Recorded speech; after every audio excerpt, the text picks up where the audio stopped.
Lockard Gymnasium here at Clinton High School for tonight's presentation of DragonVision. It is the Clinton Lady Dragons and the Clinton Dragons taking on our visitors from Meigs County, the Tigers and Lady Tigers. Once again, I am Jim Harris, joined by Lecia Watson. And Coach, we got a good one on tap here tonight. You were giving me a little scouting report beforehand. Basically, it's a team full of Josie Moody's on the other side tonight. Yes, they are very athletic. They're sized well, and we're a little bit outsized tonight. But Coach talked about that in the locker room. Said you're going to have to hit the boards really hard. We don't get outsized a lot, not with this group. We so don't. It's certainly a very long and lean lineup for Meigs County. Going to be a lot of orange and black in the stands tonight and on the court. Both these teams sporting those colors. Lady Dragons, of course, will be in their home white. Meigs County will be in their traveling orange. Yeah, Meigs County's a kind of a small town like ours, but they really can produce some female athletes up there. I used to coach softball at Grace, and Meigs County was in our district, and they won like set year 16, 17, and 18, I think. They won state. So they've got some girl athletes in that school. And they've got some good male athletes as well. Meigs County football did a game down there a few years back. And, man, talk about a town shutting down on a Friday night and turning out. I think everybody that lived in that town was at that game. Oh, yeah, they definitely love their high school sports in that town. Right now it is time for our national anthem.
And our national anthem performed by Jason Hammock.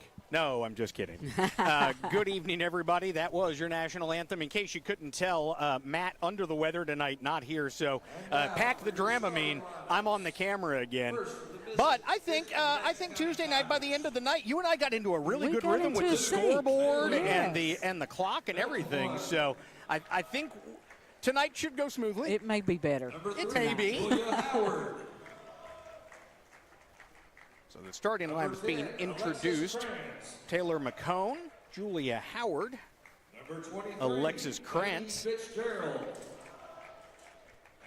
Lainey Fitzgerald, and Maddie Moore, your starting five, is Jason Hammock pulling double duty down there tonight. Also your public address announcer. Hammock going to get a lot of airtime tonight. Yes, he is. See, we're already off to a better start than we were on Tuesday because you can see that. And now for your Lady Dragons. Well, I think our announcer is at TSSAA. He's down in Murfreesboro announcing some games down there. So. Yes, today Mr. is Division McMillan. II Football Championship Day. Yes. Laney Carmichael, Allie York. Again, the Lady Dragons have a starting six, more or less. Only can have five on the floor at the same time, making Sydney Harrell, I believe, tonight's super sub. Yes. Number 4, Bailey Burrows. Bailey didn't get to start the other night. She had to miss a practice before a game, and Coach has a rule that if you miss a practice for the game, you're not going to start. So That's a solid rule. Bailey understood, and of course, Sydney stepped up and did her job.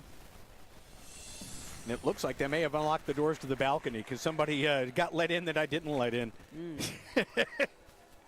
So here we go. Meigs County again in their traveling orange with the black numerals and black trim. Lady Dragons in white with the orange numerals and black trim. So it looks like we'll see Julia Howard tip it off against Josie Moody.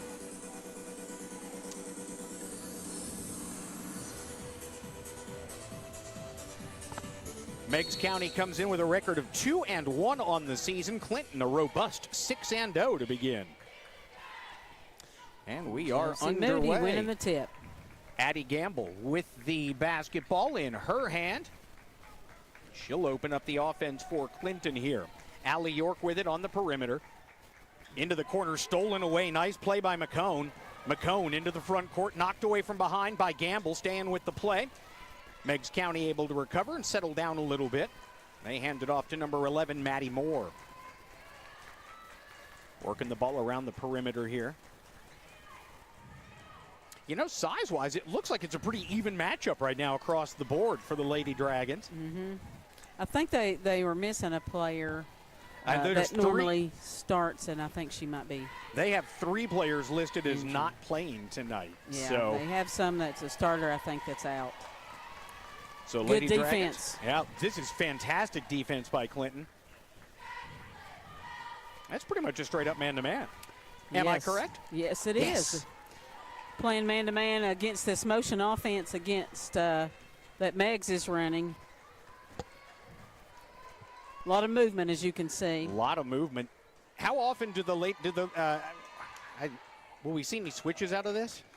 Well, we told Coach talked about that. She said at the beginning of the game, let's see if we can straight up fight through the screens, go below or go behind. If you're getting stuck, then we'll do switching. Outstanding defense there. Josie Moody as Lainey Fitzgerald going to be whistled for the turnover. She traveled, and we are still scoreless here with 6:32 left. Hang on, I'm going to get the clock. 6:25 left. All right, there's Addie Gamble down low. Can't get it to go. Rebound knocked out of bounds. It'll be last touched by Clinton. So, points hard to come by here in the first minute 41 from the Don W. Lockard Gymnasium. That's the way the Carnes game started the other night.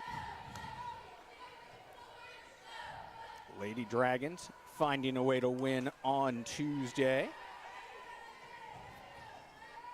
Here is Howard outside. 3-ball on the way. No good. Gamble with the rebound. Here's Gamble. Hands it off to York, and Allie will bring it into the front court with 5:51 left to play. Oh, good backdoor cut by Lainey. Carmichael shoots, gets her own rebound. And there's a foul on the play underneath the basket. So Lady Dragons going to head to the free throw line here. Still scoreless. Number 3, Julia Howard, her first, team first. Lainey making that first. So we are no longer scoreless. We will not have a scoreless tie here tonight in Clinton. Carmichael's second shot is on its way, in and out, no good. Rebound going to be fought for and controlled by Meigs County. Into the front court comes Alexis Krantz. Krantz hands it off to McCone. McCone shoot, won't go. Rebound to Krantz. And outside it goes. Number 23, Fitzgerald. Her shot no good. Tell you what, this Meigs County team certainly hits the offensive glass hard. There's a lay-in. That's up and good. Alexis Krantz with her first points of the night. And Meigs County takes a very early 2-1 lead. 5:14 left to play here in quarter number 1.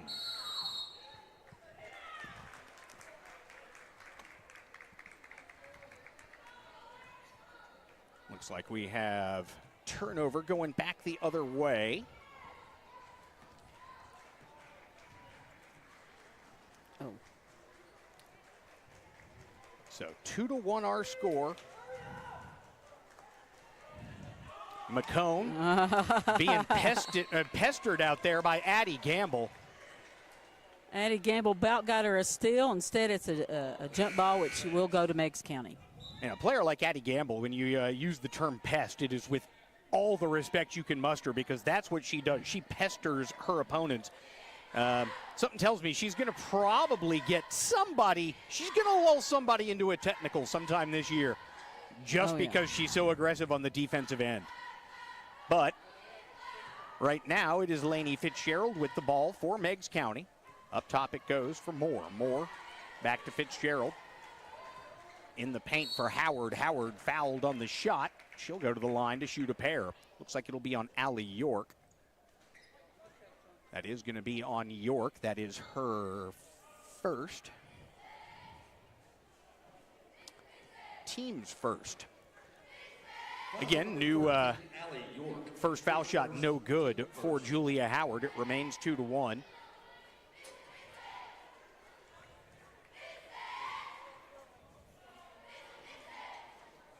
Second shot is good. So Howard, 1 out of 2 at the free throw line. Here's Josie Moody into the front court. Left side for Gamble. Moody up top. Moody looking to drive. That pass knocked away, gets its way through to Burrows. Now it's outside. Gamble with it. Addie drives. Nice dish to Bailey Burrows. Block shot inside. Good defense by number 12, Ainsley King. Outside now, it finds its way to Gamble. Shot won't go. The rebound to Lainey Carmichael. And she's going to be fouled and will head to the free throw line with 4 minutes left to play here in quarter number 1. So Alexis Krantz, that's her first personal, team second. First foul shot for Carmichael is up and good. Again, points at a premium here early. Carmichael's second shot, also good. Lainey Carmichael with those 2 free throws, ties the game at 3 apiece. Into the paint, here's Howard. Nice move from the left side, a little bit too strong. Grabs her own rebound away from a couple of Lady Dragons. Now into the corner, it finds its way to Moore for 3, buries it. Maddie Moore with the 3 ball. And the Lady Dragons trail 6-3. Into the front court comes Gamble. Gamble looks to drive, dumps it off down the lane, nobody there. And here comes Howard, Moore. And excuse me again, that was Krantz back the other way. And the ball knocked out of bounds. It'll stay with, there was a foul whistled. Yeah. So they're going to get Allie York for her second. That'll be the team's third here in the period. Sydney Harrell checking in. Did you already add the score? No, I think we're good, 6-3. Okay. She made that, so I didn't know. All right. Oh, it is 8-3. They just changed it on the scoreboard. So 9-3 now with the free throw up and in. So 3:18 left. Here's Gamble working on the right wing to Josie Moody. Here's Jim getting the game back in frame. Here's a nice pass, Moody to Carmichael. Carmichael outside for Gamble for 3. Addie Gamble knocks down the jumper, and the Lady Dragons back to within 3, 9-6. 3 minutes left to play. Number 11 hits a 3, Maddie Moore. Maddie Moore, her second triple of the first half. Here's Harrell into the paint for Burrows. Burrows gets it to go. Nice dish from Harrell and a good finish by Bailey Burrows with the little jumper in the lane. 2:39 left to play. 12-8 the score. With the ball underneath, it's Lila Brown. Too strong off the window. Rebound to Burrows. Burrows up ahead. Sydney Harrell uncontested to the basket. Hesitated a little bit. That allowed the defense to catch up. Here comes King back the other way for Meigs County. King with it on the left elbow. Outside now for Fitzgerald. Fitzgerald looking to drive, spins, working against Carmichael in the paint. Shot no good. They're going to get a foul, it looks like, on Laney. So 2:11 left. That's the first on Laney Carmichael. And at the line to shoot a pair.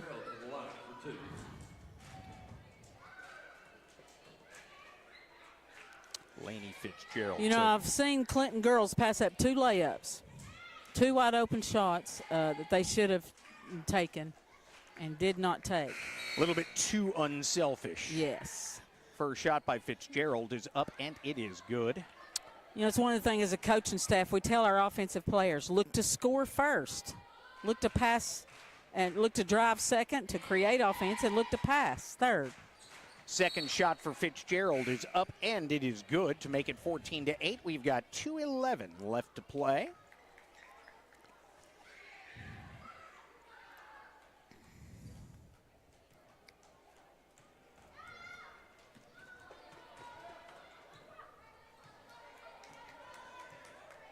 I love not knowing what I'm doing. Here's Lainey Carmichael. Yeah. Carmichael, nice pass down low for Moody. Josie. Couldn't get it to go. Rebound fought for, and it's going to be controlled by Meigs County. Here come the Lady Tigers back the other way until Addie Gamble steps in front of the pass, lays it up, and in. 14-10, minute 48 left to go. First quarter. High quality basketball being played here in the early going. There's a nice pass down low inside. It is Brown. Brown can't get it to go, and then a foul going to be whistled. Ainsley King will be whistled for the foul, going for the rebound. So that's the first on King. Third against Meigs County. Both teams even in that category. Of course, 5 fouls in a quarter, and will get you in the bonus. So here comes Josie Moody into the front court. She's out there with Gamble, Carmichael. Kensley Hutchison is checked in, and Sydney Harrell still on the floor as well. Here's a shot missed. Good rebound inside by Skylin Payne. Up ahead for Brown. Brown into the front court, drops it off across the lane, looking for Howard, couldn't get it. Now it's Moody, headed back the other way in a hurry. Moody lays it up, blocked from behind, and a foul. So 69 seconds left to play in the first quarter of this one, 14-10. Josie Moody will be at the free throw line to shoot a pair of shots. That'll be the second on Ainsley King, team's fourth. 14-10 the score, 69 seconds left. Moody's first foul shot, in and out, no good. Bailey Burrows checking back into the game. Lainey Carmichael will get a brief rest. Also back in the game, Julia Howard. No, who just checked in? Anyway, Meigs County has a new player as well. 14-11, second foul shot for Josie is up and good. So here comes Meigs County back the other way. I gave that to the wrong team. Skylin Payne. No, I didn't. We are good. I'm freaking out right 55 here. seconds left. Oh, yes. Long pass If up she don't ahead. shoot, woo. That is Sydney Harrell with the deuce. And it's 14-13 with 45 seconds left here in quarter number one. Into the front court comes Meigs County. A good shot fake there at the end by Sydney to get that defender to pass by her. They've blocked our shots a few times, so that was a smart offensive move by Sydney Harrell. Absolutely. And it's good to see Sydney start get into the scoring column early, too. I think that'll help her confidence a lot. Oh, yes. Because she has the ability to be a 20-point scorer. Here is Gamble into the Yes, front court, good lays it pass. off across the lane Good to shot. Sydney Harrell. Gamble with the dime, Harrell with the deposit, and with 10 seconds left in the first quarter, it is 15-14. Lady Dragons have reclaimed the lead. 3 seconds on the clock. Howard travels in the lane. Nice defense there by Bailey Burrows. And so it will be a turnover with 1.8 seconds remaining. 15-14, Clinton with the lead, and they will have the ball, most likely for a half-court heave. Here is Gamble, the shot on the way, and it is no good. At the end of one quarter of play, our score is the Clinton Lady Dragons 15, the Meigs County Lady Tigers 14. Yeah, we knew this was going to be a close matchup, and at the end of the first quarter, it just definitely shows it by the score.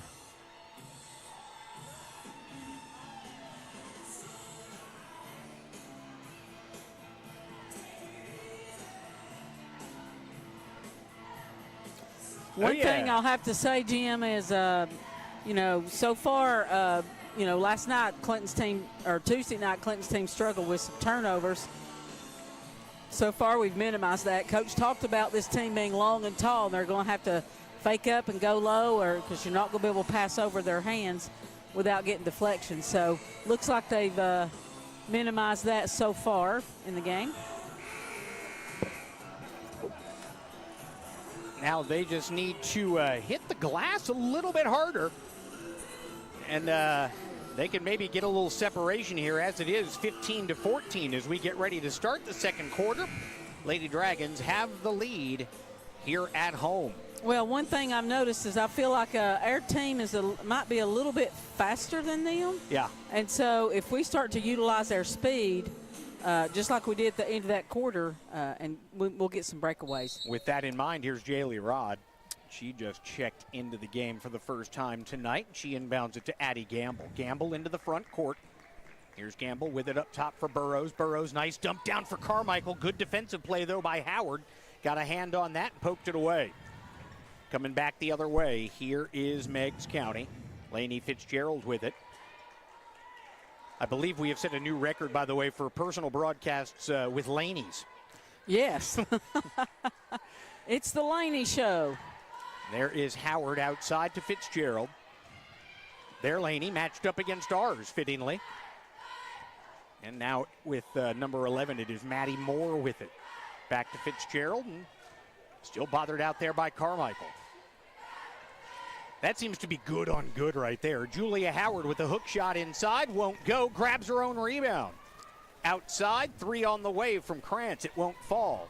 Excuse me, that was 11 Moore. Krantz had the rebound, now it's Moore again in the paint, stolen away by Addie Gamble. Tie ball, it'll stay with Meigs County. So 7 minutes left here. Brian Ford going to do a little time on the camera because he's the man. Yay, Brian. So here is Fitzgerald with it, guarded out front by Burrows. Fitzgerald, top of the circle, picks up her dribble. Almost knocked away, but controlled now by Moore. Lila Brown on the left wing, now to Howard up top. Good ball movement from this Meigs County team, and Alexis Krantz now with 4 points. 16-15 is the score. Meigs County with the lead, 6.5 to play first half. Here's a steal for Meigs County. Howard coming back the other way. Howard into the corner. Krantz for 3. That one's off the mark. Rebound knocked away. Last touched, I believe, by Meigs County. Yes. So we'll stop the clock with 6:18 left to play. 16-15 the score. Clinton will inbound. Addie Gamble. Lainey Carmichael will walk the ball into the front court. Not a bad crowd for a Thursday night game. Well, you know, Jim, there's a lot of middle school games going on tonight, so some of our fans are probably supporting the Clinton middle school teams. You certainly cannot fault them for that. 16-15 our score, 6:04 left to play. Want to remind everybody, while Clinton will be at Powell tomorrow night, we will not be there broadcasting the game because of the exorbitant fee that Powell wanted to charge us. So we will resume our schedule on Tuesday when the Hardin Valley Hawks pay a visit. Offensive foul on Lainey Fitzgerald. And that's the first foul against Meigs County here in the second quarter. Second personal on Fitzgerald.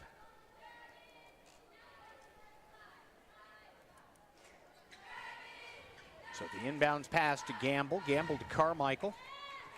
And it'll be Laney to carry it into the front court.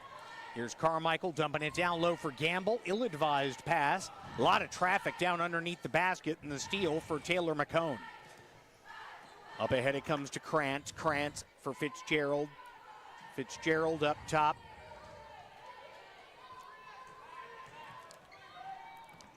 .5:25 left to go. Oh. And there is... Meigs County just fouled our freshman, Abby Phillips. She was going in for a layup. Abby Phillips, I know you guys are really excited about Abby. Yes, we are. She's a good shooter. Abby Phillips to the line for 2. That foul, by the way, on Kylie Cornelius, just checked in for her first action of the night. Phillips, the freshman, her first foul shot, no good.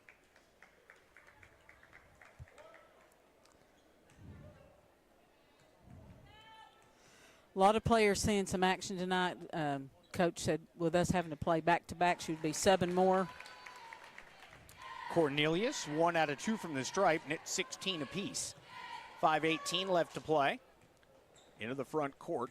This is McCone. Now for Krantz. Krantz for Fitzgerald, top of the circle.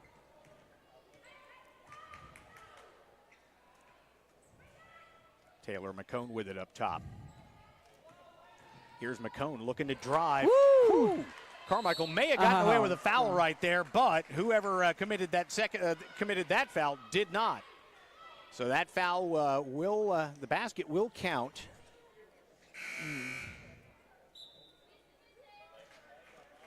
That's a foul on Lainey Carmichael, so that's her second. Team's first here in the second quarter. 4:55 left to play. Clock stopped momentarily for the foul shot. And just like that, our clock is accurate again. And now it stops. 4 minutes and 50 seconds left. Tie ball goes to the Lady Dragons. So Clinton with an opportunity to tie or retake the lead here with a 3. It's 18-16. Into the front court, Addie Gamble stops and pops from the free throw line. Fouled from behind on the shot. Alexis Krantz looks guilty. Nope, it's going to be on McCone. Number 2, Taylor McCone. That'll be her first. Team's third. You know, Addie was perfect from the line the other night. So we're going to see if she can hold that true tonight. And she does, 2 for 2. And again, my wife does have notes for you. That is a dangerous game to play. That is a dangerous game to play. There's a 3. Oh, my goodness. Put up and in. Taylor McCone drills the long-distance shot, and it's 21-18. Yeah, you play fast and loose with the broadcaster jinx on those free throws.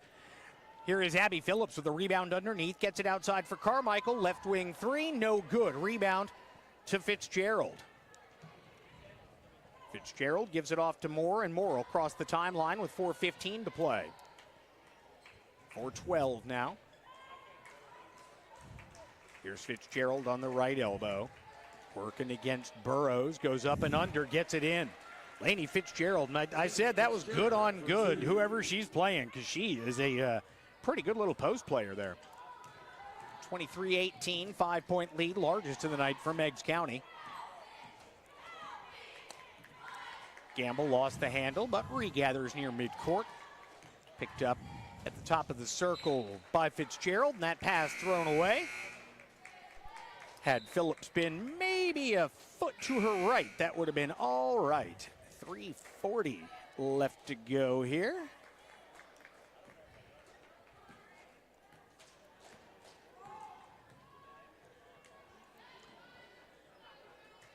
Here's Fitzgerald, thought about it momentarily. Now she'll drive, and she travels. Good defense there. Both Gamble and Burrows got to the spot, forced her to pick up her feet. 3:30 left to go, 23-18.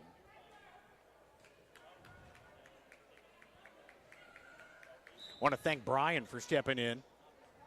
You know, and speaking of things my wife has said, my wife very much enjoyed you on DragonVision football this year.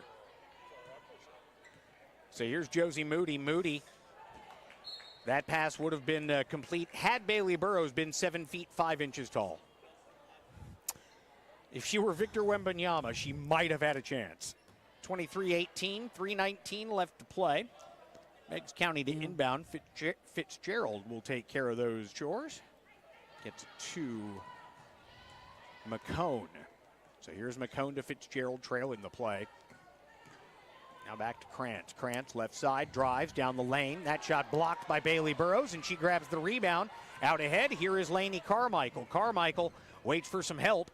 Gets it off in the corner, left side. York for 3. Alley can't connect. Rebound comes off to Krantz.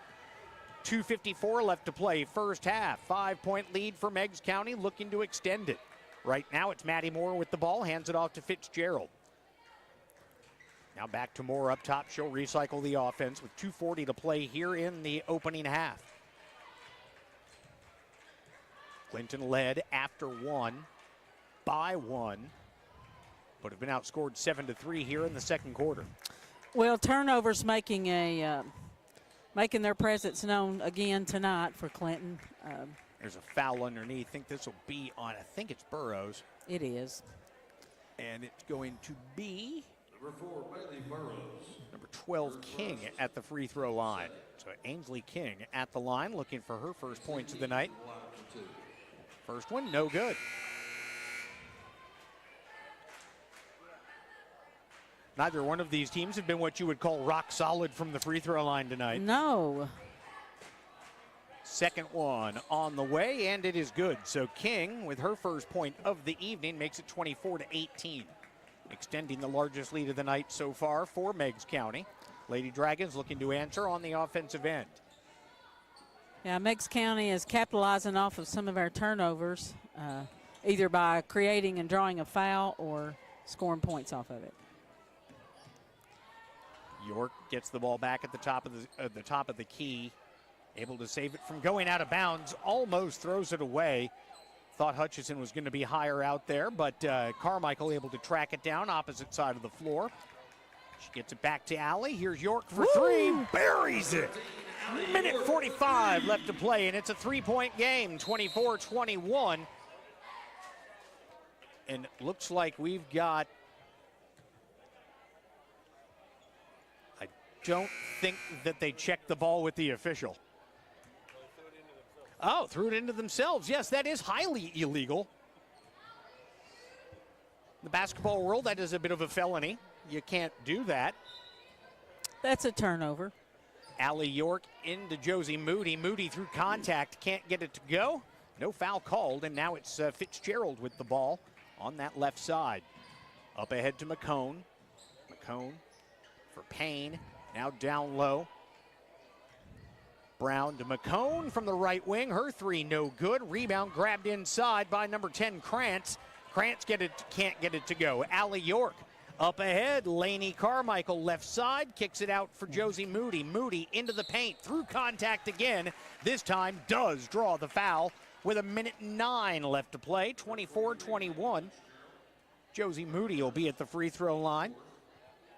Josie Moody to the line for 2. Who was that foul on? That was on Laney Fitzgerald. Laney Fitzgerald. 24-21. First foul shot for Josie is up, and it is good. So 24-22 now. She made that one? Yep. Yay. Second one Good. also falls in. Took it sweet time getting there, but it definitely fell in. 24-23, 60 seconds to play, first half. On the outside, here's Fitzgerald, deep three, no good. Rebound inside, another offensive rebound for Alexis Krantz and the Lady Tigers, and they lead again by 5, 28-23, under a minute to play first half. Here's Gamble driving, and that's going to be an offensive foul against Addie. 47.5 seconds left. So Meigs County with the lead and the basketball, 47.5 seconds left to play.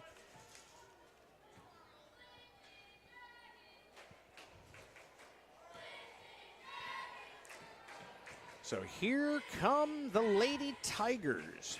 McCone checking with the bench, Coach Derica Jennings. Oh, there is a steal for Allie York. York at midcourt drives in and lays it up and in. And the Lady Dragons back within 3, 28-25, 27 seconds left here in the first half. With it, it's McCone. McCone works to her left. Drops it off in the corner there for Payne. Skyland Payne airballs that one, and the rebound comes off to Harrell. Harrell up ahead for Moody. Moody for York. York will back it out with 8 seconds left. Sydney Harrell works it around for Addie Gamble. Gamble drives into the paint. Tries to throw up a shot, no good. Wanted the foul, did not get it. At the end of one half of play, our score is 26-25. The Clinton Lady Dragons trail by 1. Wasn't this a three-point diff? Did somebody mess up on the scoreboard? I thought it was 28-25. We got a quick score that you... That's weird because we say 28 and there's Scoreboard here says 26. Oh, maybe that is very strange. they changed it, so I guess they did. must have messed up. All right, so it is halftime. Our score 26-25. We'll take that. Absolutely. Meigs County with the narrow advantage. We're going to cut the audio for a few moments. Hang out with us. We'll be back in about 7 minutes or so with your halftime report.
Welcome back, everybody. Halftime here inside the Don W. Lockard Gymnasium. The Clinton Lady Dragons trailing their visitors from Meigs County by the score of 26-25.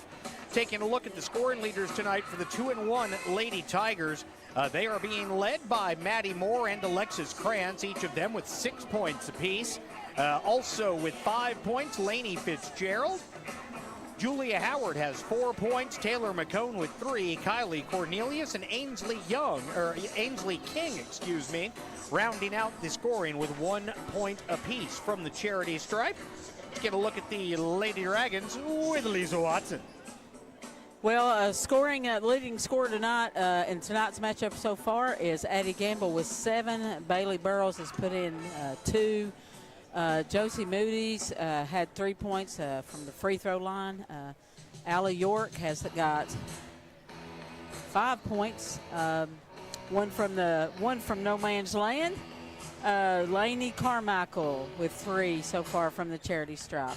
And also a little freshman made her presence known tonight, Abby Phillips, by putting 1 point from the charity stripe. And so not one of our better scoring nights. No, not so far. And I have to attribute that to Meigs County's defense. They've blocked several of our shots. Sometimes when you play teams that you're outsized, you try to adjust your shot and change it, which has the same effect almost as a block. Yes. So that's one of the things Coach talked about in the locker room before the game. She said, play your game. They're going to be longer. Don't change your shot. Go up strong like you normally do. If they block it, so what? You just get it back, put it right back up. So a lot of times when you play these teams that you're outsized against, you'll try to change your shot a little bit, and it doesn't always work out for us. It seems like the Lady Dragons offensively just need a little bit of a spark. And I'll tell you what, this Meigs County team hitting the glass. I have not been able to keep track of rebounds, but they have been hitting the glass, especially on the offensive end, doing a great job of getting second chance baskets against this Lady Dragon squad. Well, Clinton's got about 9 to 10, maybe 11. I probably missed a few rebounds there, but and most of them are defensive. We don't have any offensive boards tonight. Wow. Where Meigs County has had several of those second chance shots, and that'll kill you. Coach talked about that. You're going to have to box out. Teams that get second opportunities will usually capitalize on it. Absolutely. So right now, Coach Alicia Doherty moving the Meigs County boys team off the court, so the Lady Dragons can get their halftime workout in here. So 26-25. Allie York seemed to show a little bit of a spark there in the second quarter. That the three-pointer, the layup here after a great defensive play. I think it just is going to take one Lady Dragon to step up and go on a little bit of a scoring run to maybe wake the rest of the team up. Yeah, those things can be contagious sometimes. So, good plays, I always tell the girls, good plays are contagious. So you make a few in a row, and that's going to light a fire under you sometimes. Of course, by that same token, you also have to say bad plays are contagious. You just have to ignore them. I do. I do say that. So those are the ones you do not want to spread around. Speaking of which, Matt Hagan under the weather. Hope Matt is starting to feel better. I saw him earlier. He looks fine. He sounds terrible. Yeah. So. Yeah, a lot of upper respiratory stuff and sinus stuff and all that crud going around. I'm hoping some of the players don't get that. Well, knock on wood. Well, not my head. Yeah. I don't know if this is real wood or not. Nope. So we are about ready to get things started here in the second half. Lady Dragons with a little bit of work to do, down 26-25. Should be Meigs County ball, I think, coming out in this. I believe you are correct. But we shall see in just about 4 seconds. Yeah, some of these Lady Dragons need to get a little mad that they're not scoring tonight, and this second half, turn it up. I think Lainey Carmichael's got to be more aggressive, too. Yeah. Again, we saw her it's pass very up rare. an easy layup, and you don't want them to be, you want your players to be unselfish, but there are times when it's one, maybe even two passes too many. It's very rare that Lainey Carmichael does not have a field goal or a three-point shot in a half of a ball game. Wow. All her points tonight has come from the line, and it's only 3, so that is very rare. Yes, Lainey needs to have a good second half this time. So here come the Lady Dragons out, a little bit of a press to open up the third quarter.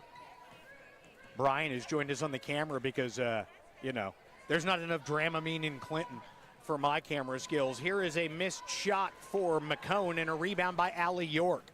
Here's York over on the left side. Addie Gamble, aggressive shot. Addie Gamble knocks it down. And the Lady Dragons now lead it 28-26. So good start to the third quarter for Clinton. Here is Krantz down low for Fitzgerald, working down there against Bailey Burrows. They're going to get Burrows with the foul, even though she was just standing there with her arms straight up. 7:22 left to play. Fouls on number 4, Bailey Burrows. All credit on the scoreboard just now to Lecia Watson. Nailed it. Nailed it. Nailed it. So here is Fitzgerald. By the way, that was a foul whistled against Clinton's number 4. And, of course, Bailey Burrows. Fitzgerald missing the first one. Second one is good. So Fitzgerald with her first points of the second half. She now has 6 for the game, and it's 28-27. Clinton with the lead. Here's Burrows into the front court. Ball almost knocked away from behind. Josie Moody rises and fires for 3. Can't get it. Knocks her rebound out of bounds, though. Moody chasing the loose basketball, but could not quite catch up to it. 28-27, 7:09 left to play. Into the front court comes McCone for Meigs County. Over on the right wing for Maddie Moore. Moore into the corner for McCone for 3. No good. Rebound. Oh, nice follow by Alexis Krantz. She's got 8 points. And again, the offensive glass killing the Lady Dragons here in the first 2+ quarters. Allie York draws a foul there, as the foul will be whistled on Howard. That's the third on Howard. I think, you and I were talking about a foul discrepancy. I think that the fouls we thought Fitzgerald picked up in the first half were actually picked up by Howard. Yeah, it may have been. So 29-28 the score. Driving down the baseline, steps out of bounds. So it'll stay with Clinton. The ball was poked out by the defender. Here's York. Trying to get it through. I'm not sure who that pass was intended for. Gamble ended up being closest. Here is a steal off a loose ball in the open floor, and that's going to be a foul whistled against Meigs County. That one should be on Fitzgerald. If so, it'll be her second, yes. Number 23, Lainey Fitzgerald, her second, team second. Team second here in this third quarter. 29-28 our score. 1 point affair here. Emanating live from the Don W. Lockard Gymnasium in the bustling metropolis of Clinton, Tennessee. Allie York for Lainey Carmichael. Carmichael back to York. Allie thought about the 3. Defense closed out on that. Allie says, I have in the gym range. That time, just a little bit too strong. Kicks off the iron to Lainey Fitzgerald. Fitzgerald into the front court from, not McCone, that is Moore. And there is Addie Gamble doing what Addie Gamble does. Listen. Hitting the floor and knocking the ball away, and again, pestering her opponent. That girl is all over you, and she has the knack of just being up in your grill before you even catch the pass almost. So 6:07 left to play here, third quarter. It's Moore into the front court for Meigs County. Leading by 1. Fitzgerald now right wing. Cross-court pass for Moore. Back to Krantz. Here's Krantz driving, kicking it outside for Lila Brown. Brown can't get it to go. Rebound inside. Alexis Krantz is not, by any stretch of the imagination, the biggest player on the court, but she is having the biggest impact for Meigs County tonight on the offensive glass. She is just an absolute demon collecting those second chance points. 31-28. I think another turnover. I don't know who got that. So this is going to be Meigs County basketball. Right side for Fitzgerald. Fitzgerald. Cross court. Now back to Brown on the wing. In the corner for Krantz. Alexis Krantz drives. Able to avoid contact. Lays it up. Won't go. Rebound going to be grabbed by King inside. King. Her jump hook won't go. And there's going to be a foul right there as the officials bail out Meigs County. It'll be on Lainey Carmichael. That's Lainey Carmichael's third foul, I believe. That's going to hurt us. Yep, that's going to, it looks like Sydney Harrell's about to check in here at the scorer's table. First foul shot for King is up and good. She's got 2 points now.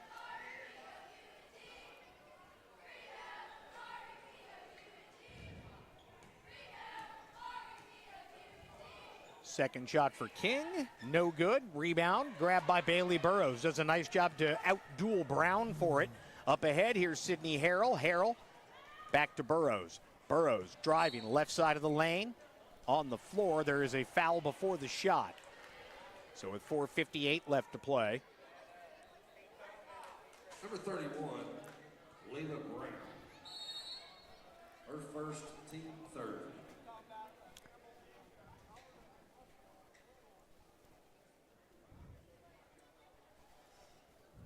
So the foul whistled on Lila Brown. That's her first, team's third here in the quarter. Coach Doherty had a quick confab over there with Addie Gamble. Lady Dragons, especially last year, so good off these inbounds plays. But here tonight, so far, not a lot of success. So 4:57 left to go here. 32-28, third quarter. Gamble inbounds it to Moody. Clinton, of course, moving from your left to your right. Here is Moody, looking to drive. Moody off the window, won't go. Rebound, Lady Carmichael up and in.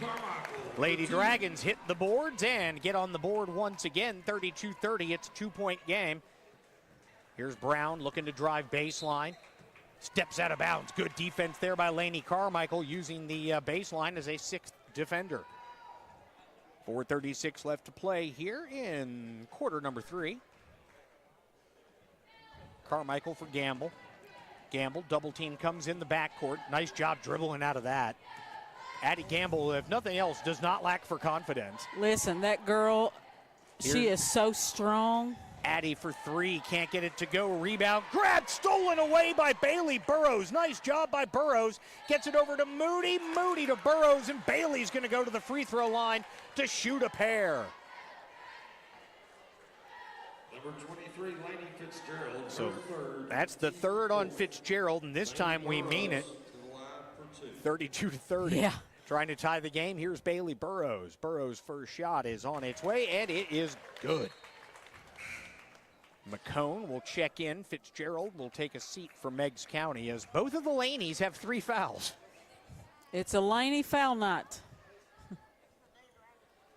Oh, good Second shot. Bailey Burrows ties this game at 32 apiece, and so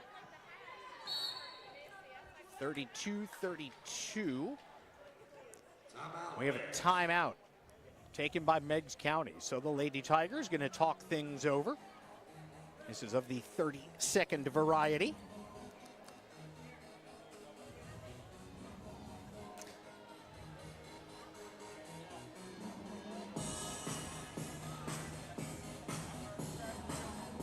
So, very entertaining ball game here so far. Yes, very close game. Low scoring game for both teams. Typically, we score 30 points in a halftime. Yeah.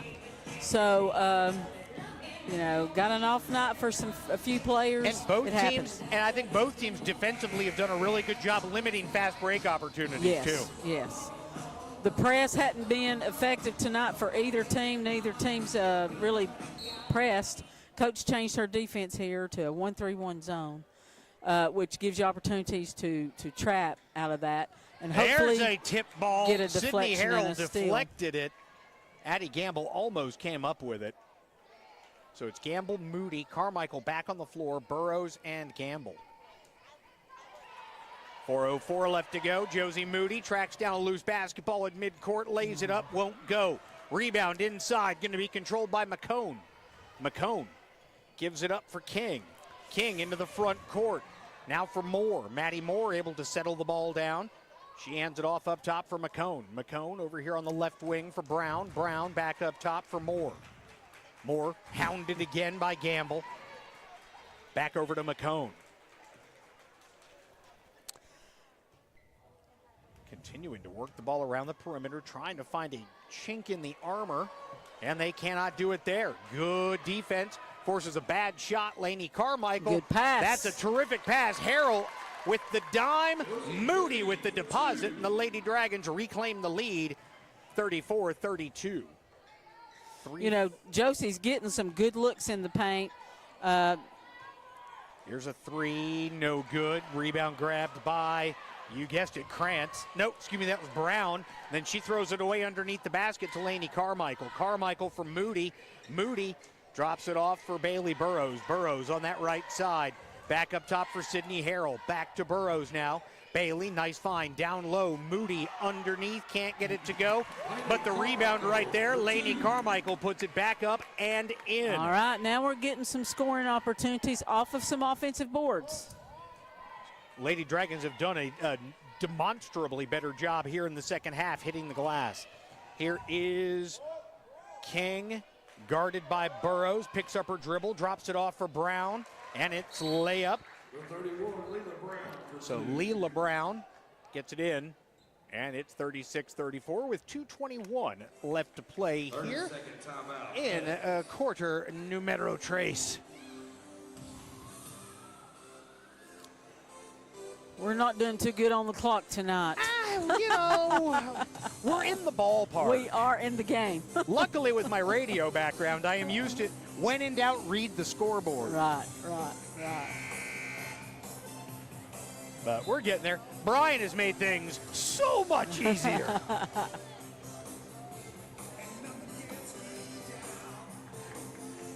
(36-34), Lady Dragons lead it here, third quarter. Allie York getting ready to inbound this ball for Clinton. They play here at home. Don't forget, when we're done here, 15 minutes after the conclusion, the boys take on Meigs County. So it's Addie Gamble into the front court. Gamble splits the defense once again at the free throw line. Left unattended, puts up a jumper. It won't fall. Rebound going to be collected over there by Julia Howard. She's back in the game after missing most of the third quarter with 3 fouls. 2 minutes left to play in the third. 36-34. Fitzgerald back in the game for Meigs County, and there's a reach-in foul from behind. Going to get Sydney Harrell reaching in on Julia Howard. It'll be the Lady Dragons' third. It'll be Sydney's first. So minute 58 left to go. Pass into Krantz. Krantz outside. Maddie Moore for three. That brought rain and three. 9 points for Moore on the night, and it's 37-36. Here is a turnover on the inside against Clinton. So it's going to be Meigs County ball with an opportunity to extend their slight 1-point lead. Working it into the front court. This is Krantz. Krantz outside. King for three, won't go. Rebound collected by Carmichael, and a foul over the back. It's going to be on Lainey Fitzgerald. More Lainey on Lainey crime. 92 seconds left. Fourth foul against Lainey Fitzgerald. She's clearly a key cog in this Meigs County machine. That is personal foul or team foul number 5 in the quarter. So it'll be Lainey Carmichael going to the free throw line to shoot a pair. I think this is the first time we've seen anybody hit the bonus this year under this new format. Yeah. I was talking to Coach about that, and I said, so far this season, has that new rule hurt you or helped you? She said it's not really made any difference. Has not been a factor. Not been a factor. Carmichael knocks down the first one. Subs come on for Clinton. Hutchison and Harrell come off the court. So now you've got Moody, Gamble, Carmichael, York, and Burrows. Second shot for Laney is up and good. 38-37. Clinton back on top. 90 seconds left to play now in this third quarter. Here's King. Up ahead for Moore. Into the corner for Krantz. Krantz, runner, won't go. Rebound grabbed underneath by Burrows. Burrows up ahead for Moody. 3-on-1 opportunity for Clinton. Carmichael can't get it. Moody there to clean it up. Her got shot fouled no right good. there, no call. No foul called, and there's a steal. Addie Gamble then splits a couple of defenders, lays it up and in.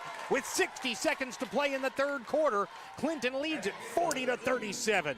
Yeah, they're just not protecting the shooter when they go in there. There's a shot missed underneath. I believe that was McCone who put it up. Digging for the loose ball on the floor. It's going to stay with Meigs County on the, no, it's going to be with Clinton's ball on the arrow. So with 48.6 seconds left.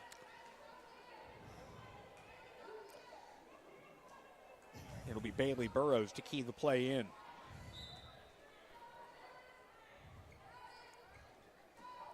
Burrows gets it into Gamble.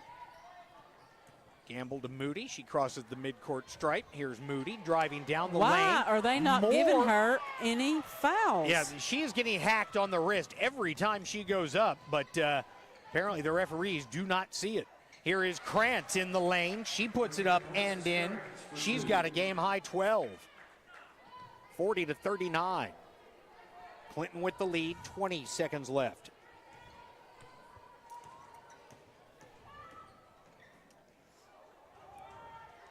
Shot put up by York, no good.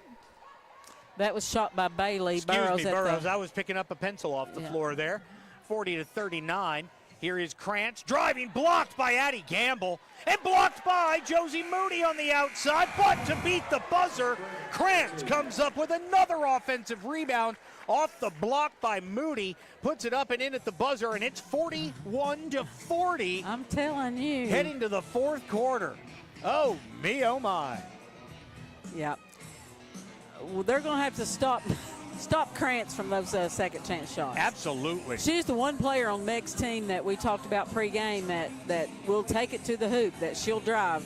The others like to spot up and shoot the three, and she's definitely and like I was saying, she is not the biggest girl on that floor. She is definitely, though, the most aggressive on the glass. She is, and she's been pretty impressive in getting a rebound in the air, doing an alley-oop to put it back in for a score off of an offensive board.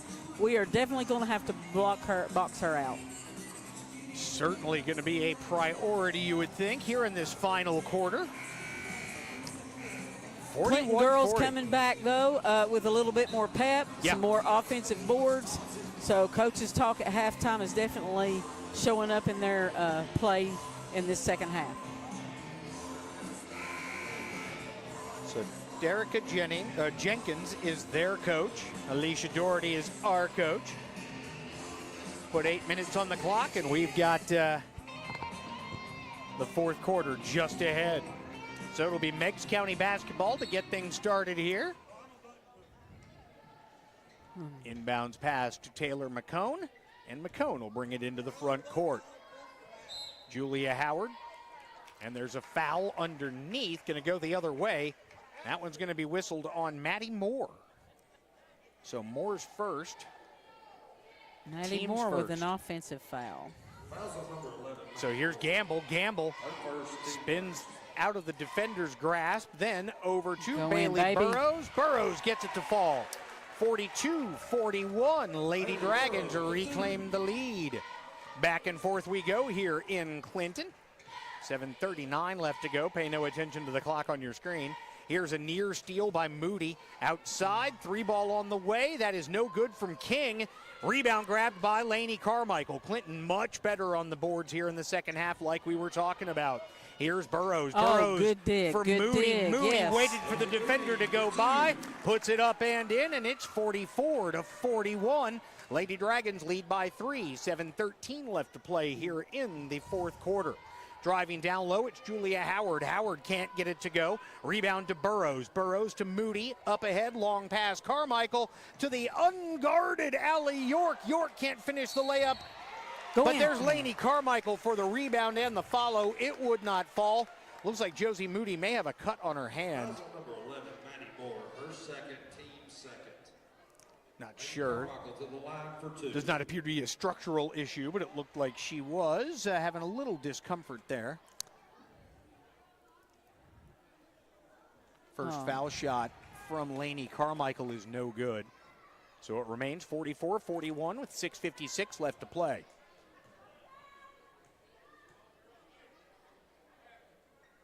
Second shot, good. 45-41. And here comes Meigs County back into the front court. Moore with it up top. Working it around to McCone. McCone over to Howard on the left baseline. She drives in. Good move, but could not finish. Rebound going to be grabbed there by Moody. Almost knocked away from her. She regathers. Now it's over to Addie Gamble coming up the left side. Here's Allie York. York with a head fake.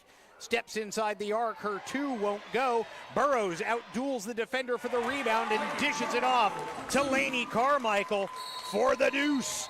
47-41. Timeout with 6:17 left. Taken by Meigs County.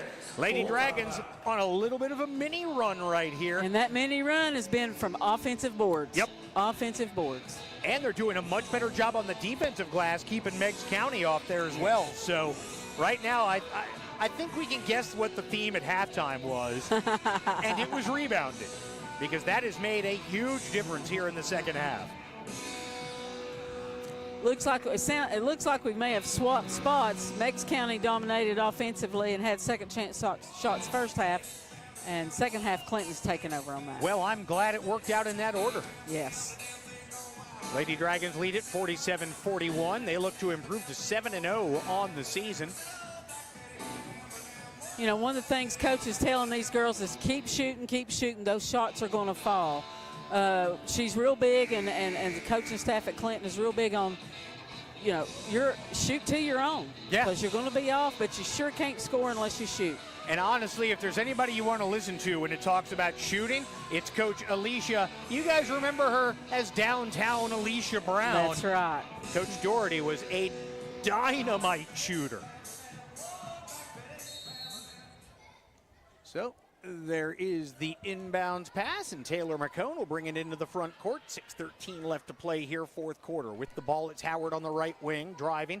Nice dish across the way. Shot no good, but there is Krantz with another offensive rebound. 16 points in the game for Krantz. 47-43, 5:57 left to play here in quarter number 4. Gamble with it, guarded there by Krantz. Tries to dump it into the paint, but that pass deflected away and stolen. Ainsley King comes out of there with it. King will cross the timeline. 5:40 to play here, fourth quarter. King rises and fires with the three. It won't go. There's a rebound attempt by Taylor McCone without the same success as Krantz, but still another second chance opportunity for Meigs County. Here's Gamble for Harrell. Harrell for York.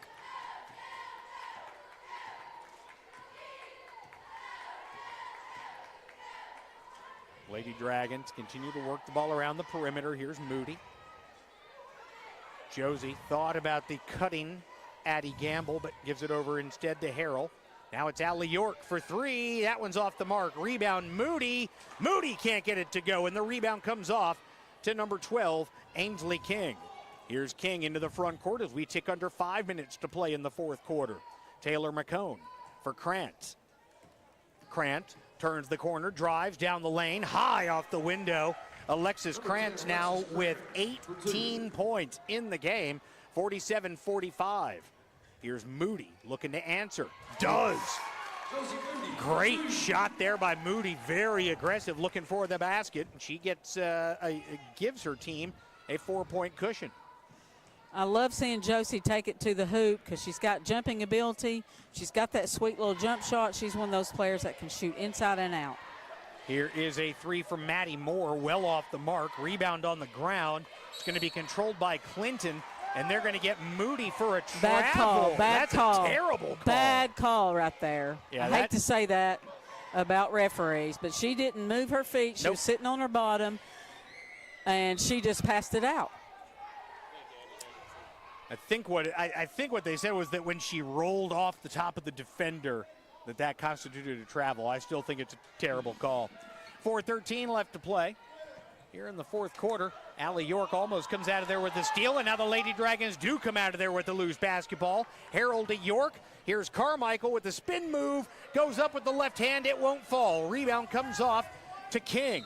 King has it poked away, and Addie Gamble going to be whistled for the reach-in foul. 3:59 left to play here in quarter number 4. That's the second foul on Gamble, first against Clinton as a team here in this fourth quarter. Halfway through now, 3:59 to go. Sydney Harold checks out of the game.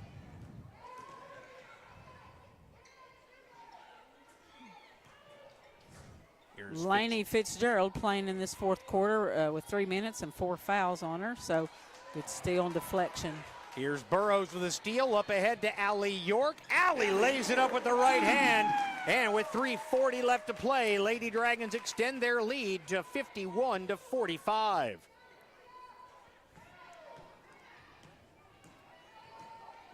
Driving down the lane, it's Fitzgerald. Nice job there by Fitzgerald. That's her second field goal of the game. Fitzgerald for 2. She now has 8 points on the night. 3:17 left to play. Outside, Moody thought about the three. She'll take the three. Go in, go in. And it falls over the front of the rim. And Josie Moody gives the Lady Dragons a 54-47 lead. 3 minutes left to play in regulation time. Fitzgerald drives down the lane. Nice change of direction at the top of the key by Lainey Fitzgerald. She lays it up and in. She's in double figures with 10. 54-49. Allie York steps through. Can't finish with the left hand. That Left was a it good little move, bit though. short. A terrific move. And there's a great defensive play. Josie Moody got her hand on it. Now it's Carmichael back the other way. York, Moody lays it up and in. The Lady Dragons again lead by 7. 56-49. Timeout on the floor taken by Meigs County. Clinton with a 7-point advantage here at home. Great ball movement right there to in that little series. That reminded me of a hockey pass. That was a hockey play almost. Yeah. That was absolutely well executed fast break. Yes. Lady Dragons being very aggressive, not only on the glass like we've talked about, but also defensively. They've been lights out here in the second half. That deflection by Josie Moody, which gave Lainey Carmichael the steal on that play, and then great ball movement down there. I love this team, that they're so unselfish with the basketball. That's how we can have spread out scoring and have so many weapons that we do. Absolutely. Lady Dragons feeling themselves right now as they look to go to 7-0. You know, we've been watching this group play since they were like 7 years old. Yeah. They are just so fun to watch. It's electrifying. And having interviewed all of them last year, that's a good group to interview despite their youth. Yes. Because sometimes the younger they are, the more scared of the microphone they get. There's a couple of them that have absolutely no fear of the microphone. 56-49. 2.5 minutes left to play now in this fourth quarter. With the ball, it is Maddie Moore. I noticed the defensive change. Coaches put Lainey Carmichael on Fitzgerald. She forces her to give up the ball underneath the basket. They need to stop her from penetrating down low. King's three, no good. Rebound tipped and controlled by Addie Gamble. Gamble up ahead. Allie York behind the play. Couldn't finish with that left hand. Go in. Rebound to Josie Moody. Again, lots of contact, but no foul. Whistled against Meigs County. As Josie Moody, again, has been getting hammered every time she goes into the lane here tonight. They're just not giving us much on that. 56-49. 3-possession game right now. Here is Grant. Yes. Then an offensive foul whistled against number 10. I don't think that was an offensive My foul. apology. Yeah. He was so emphatic with his "it's going that way" call. Addie Gamble blocked it, and the girl in her continuation of the shot the ball went out on her. So it is going to be Bailey Burrows to inbound, much to the chagrin of the Lady Tigers. Yeah, Meigs County's coach not happy with that, but it was a good call. Here's York. York loses the handle. First time the pressure's really affected either team tonight. And the ball knocked away from behind by the Clinton defender. So it'll remain Meigs County ball with 1:44 left to play. 56-49. Inbounds pass finds its way to Julia Howard. Now back in the hands of Maddie Moore. Moore drops it off on the right baseline. Won't go. Going to be a foul going the other way. It's going to be 5 on Fitzgerald. Oh, good. So Lainey Fitzgerald is done. A good box out by Lainey Carmichael underneath to get Lainey Fitzgerald on her back for that 5th foul. She leaves the game with 10 points, does Fitzgerald. 92 seconds left. So a timeout was called so the Lady Dragons could avoid a penalty along the baseline. So 56-49.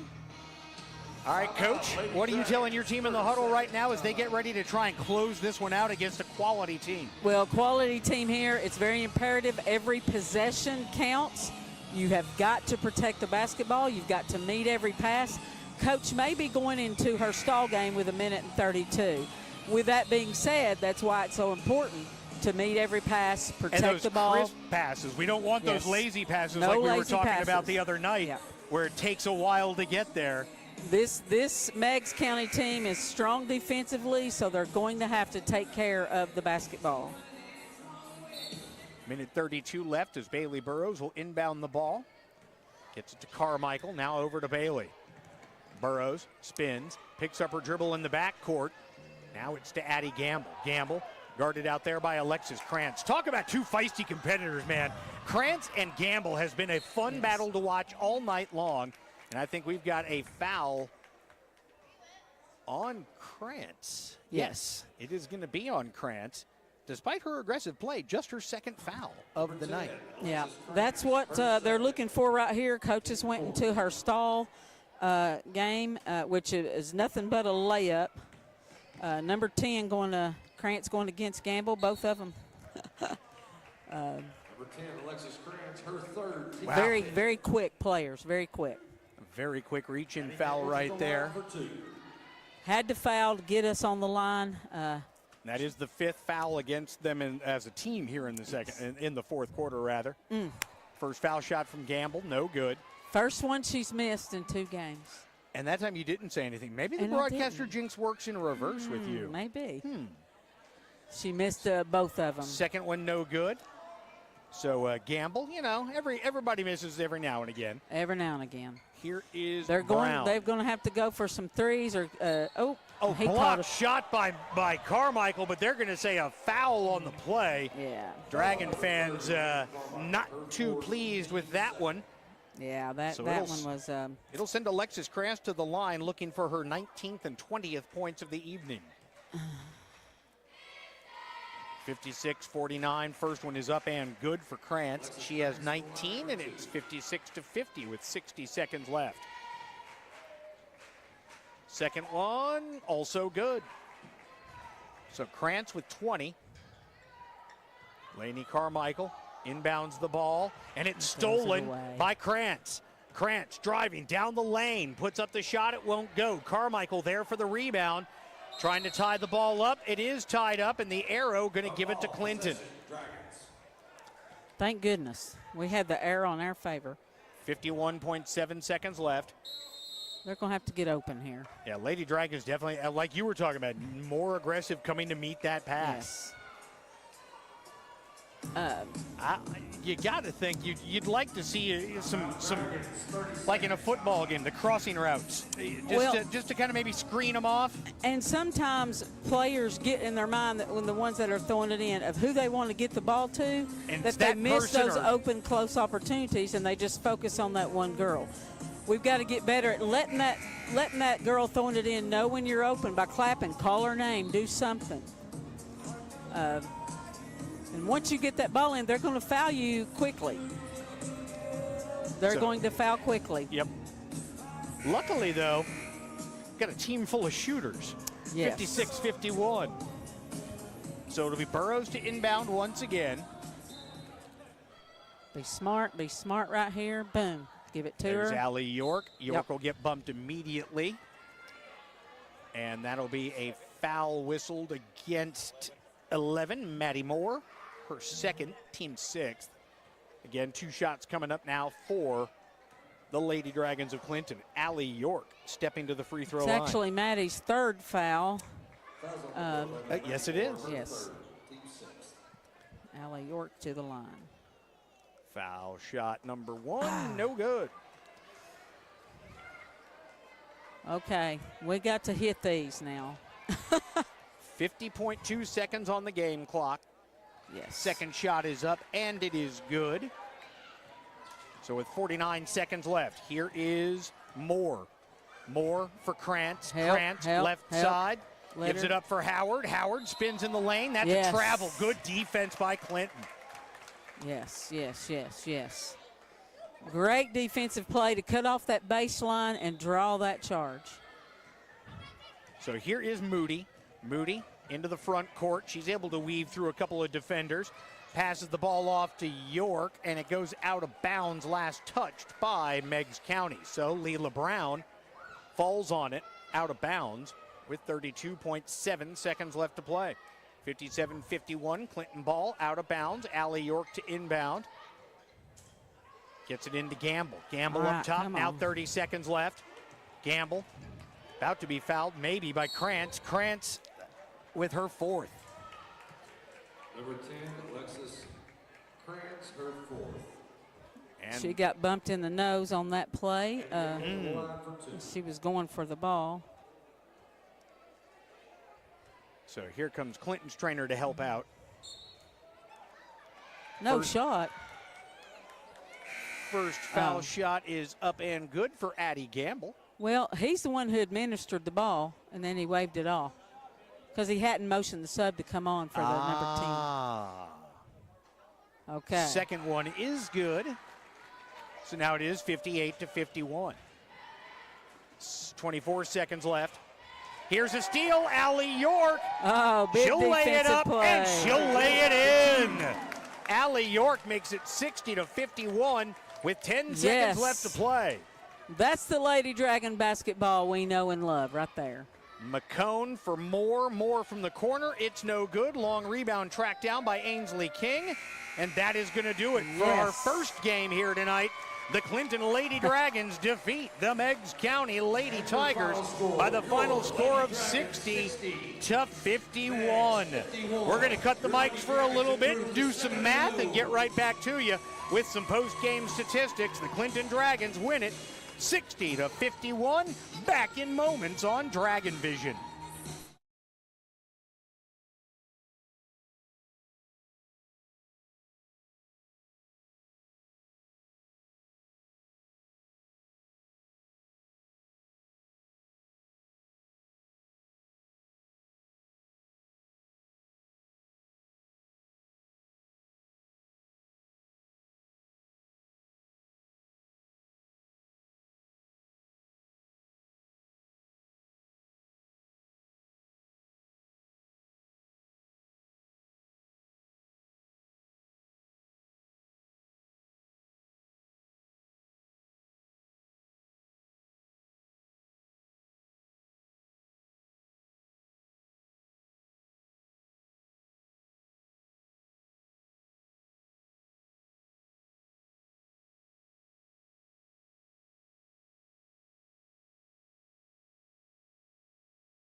Welcome back, everybody. Audio now restored here. Our final score, game numero uno, went to the Clinton Lady Dragons by the final score, of 60-51. Clinton improves to 7-0 on the season. Got to be nearing best start ever territory, I would think. I'm not the historian that I should be, but 7-0, at least in my 25 years, that's pretty good. Yes, that has been a long time since Clinton Lady Dragons have had that good of a start. Even some of the better teams that we've had didn't always start out strong, but we finished strong. Took some lumps early, and then we're stronger by tournament time. Yeah. That has always been the Clinton formula. Jim, historically, too, we've not had as good a shooting team as we do. This is true. With as many weapons as we have. So with that being said, we scored 60 points, came mostly in the second half, where we picked up our offensive game. And I'm not going to say that we've peaked, because this group hasn't even shot the best games that they know that they can shoot. Now this team clearly, you can see if they peak during tournament time, or if they peak the late season. Wow! You and I are going to Murfreesboro. That's what's going to happen then. Real quick, let's give you a look at the numbers. First of all, for our visitors from Meigs County, Alexis Krantz was a force tonight with 20 points. All but 2 of them were on field goals. And I'm not sure exactly how many were second chance baskets, but she did a tremendous job all night long of following the ball, following up every loose shot or every missed shot and putting it in. Alexis Krantz, 20 points tonight for the Lady Tigers. She was unstoppable. Lainey Fitzgerald, before she fouled out of the game, with 10 points. Lainey Fitzgerald with 10. Maddie Moore had 9 points. All of her points came on 3-point shots. Julia Howard with 4. Taylor McCone with 3. Leela Brown with 2. And also Ainsley King with 2. Kylie Cornelius rounded out the scoring with 1 point. Skylin Payne played but did not score. The scoring was pretty even here for the Lady Dragons. Addie Gamble with double figures with she had 13. She had an impressive defensive game tonight. A tremendous defensive game. Listen, she's going to be on the toughest, the best ball player of all of our opponents just because of her defense. And she is one player who loves defense, Jim. And that kind of makes her a unicorn in today's world. It really does, because most people don't like defense. That's why I'm partial to Addie Gamble, because I love defense. So then Bailey Burrows throws in 6 points. Bailey grabbed a bunch of rebounds that game. Then you got Josie Moody, leading scorer with 14. Allie York with 10, getting key steal at the end of the game to put the nail in the coffin there. Laney ended up with 12 points. Sydney Harrell with 4, and Abby Phillips, our young little freshman, coming in to add 1 point from the free throw line. So a good win for Clinton against a quality Meigs County team. You got to think, though, that being a coach, that Coach Doherty will find a few things that she'll need to work on as we get ready for, obviously, tomorrow night at Powell and Tuesday against Hardin Valley.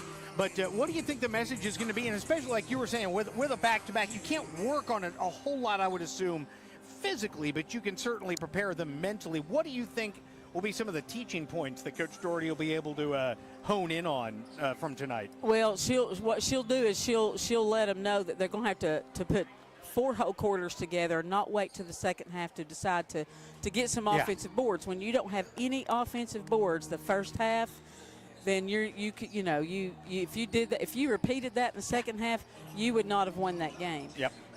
Pat Head Summit used to say, offense sells tickets, defense wins games, but rebounding wins championships.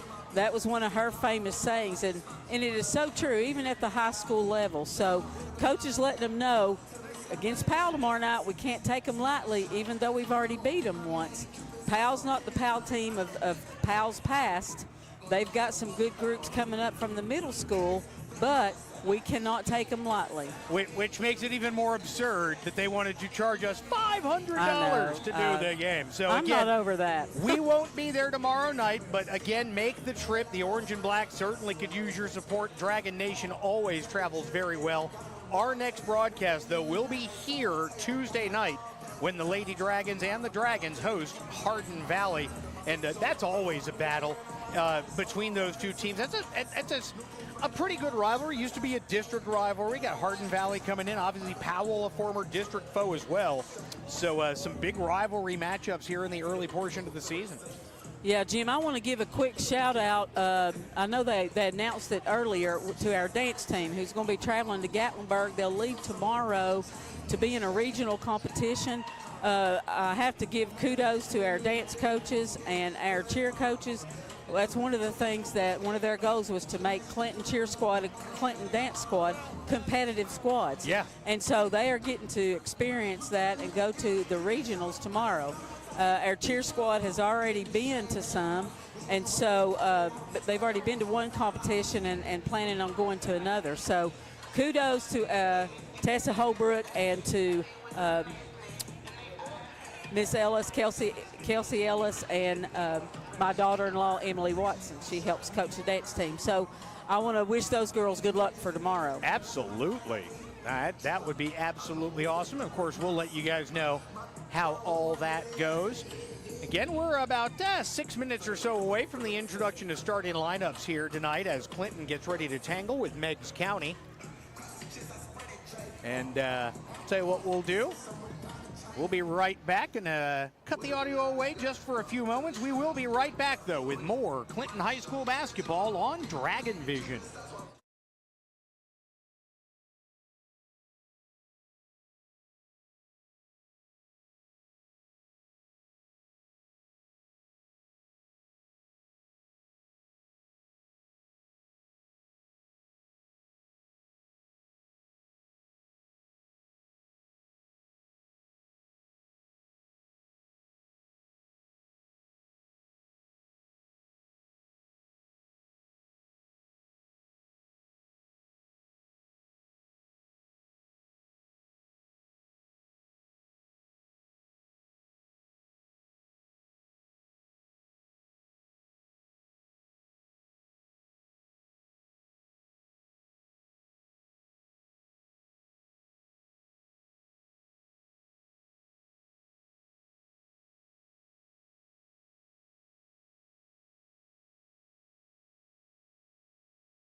Getting ready for game number 2 here on DragonVision, as we are very excited to be bringing you tonight's action.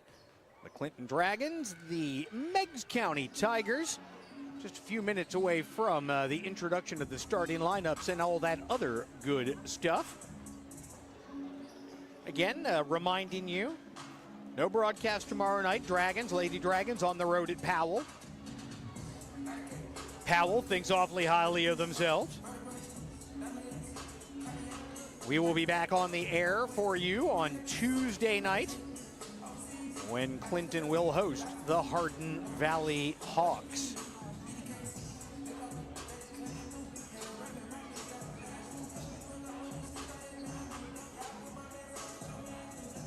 And I'm guessing a lot of those middle school games must have ended already because the crowd has definitely increased in size since we last spoke about crowd size. So Clinton comes in with a record of 1-3. Lost on Tuesday night here on this floor to Carnes, 60-57. Meigs County comes into this game with a record of 0-3. So two teams trying to find themselves here in the early portion of the season.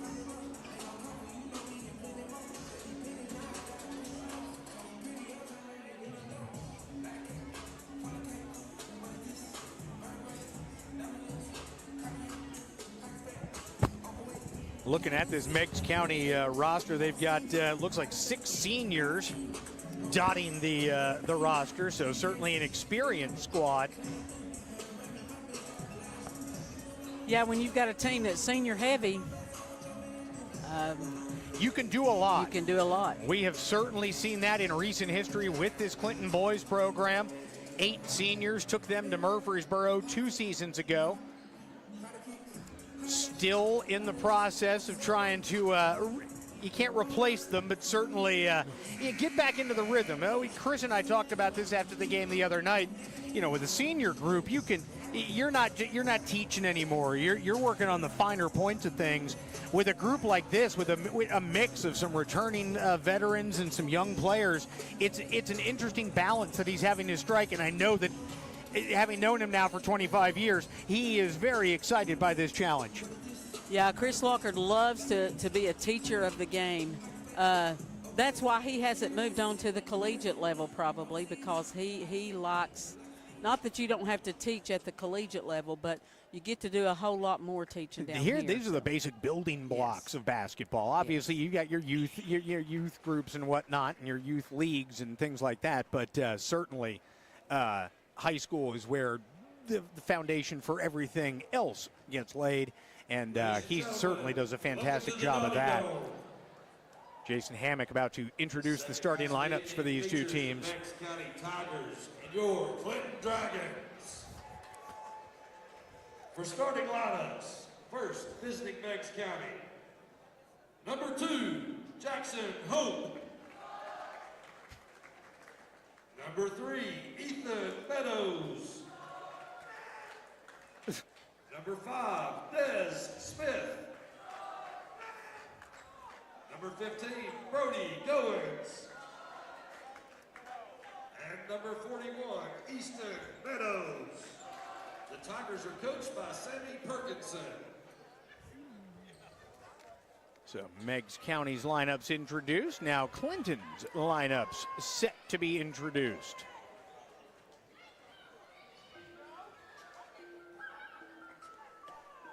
Ladies and gentlemen, get on your feet for your Clinton Dragons. Your starters for this evening. Number 2, Jacob Dooley.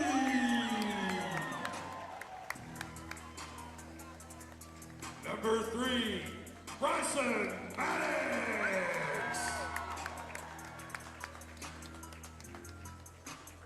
Number 4, LeBron Booker.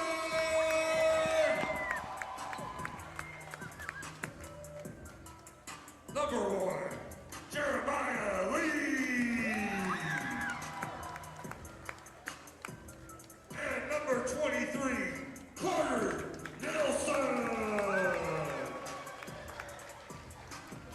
Jason Hammock saying it with his whole chest.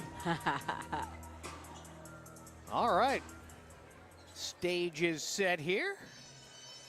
7:39 is the time on your clock here in Eastern Standard Time on this November 30th, final day of November 2023. Hope everybody's ready for that. Dragons in their home white. Meigs County in their road black.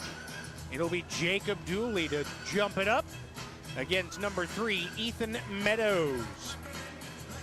Unlike the first game, it looks like in this one, Lisa, the height advantage very clearly belongs to us. It goes to us, yes. I hope, and I'm sure Chris will take advantage of that. So, 8 minutes on the clock. 5 players on the floor for each side. I wouldn't say a full house, but certainly not an empty house on hand for a Thursday night affair. And we are underway. Clinton winning the tip. Jeremiah Lee for LeBron Booker. Back to Jeremiah out front. Wearing that bulky brace on that left knee. The knee he shredded in a football practice non-football injury. Oh. Here is the pass. Great pass inside. Carter Nelson with the dime. And LeBron Booker with the deposit to make it 2-0. Dragons take the early lead. Here's Meadows with the ball on the outside. Meadows drives into the paint, picked up there by Bryson Maddox. Now over to Easton Meadows. Here's a turnover headed back the other way. Jacob Dooley for Nelson. Nelson will spot up for 3. He misses it badly off to the right. Rebound going to be tracked down by Easton Meadows, and he hands it off to Jackson Hope. 7:05 left to go here. Just underway in the first quarter. Shot no good. Rebound collected by Jeremiah Lee.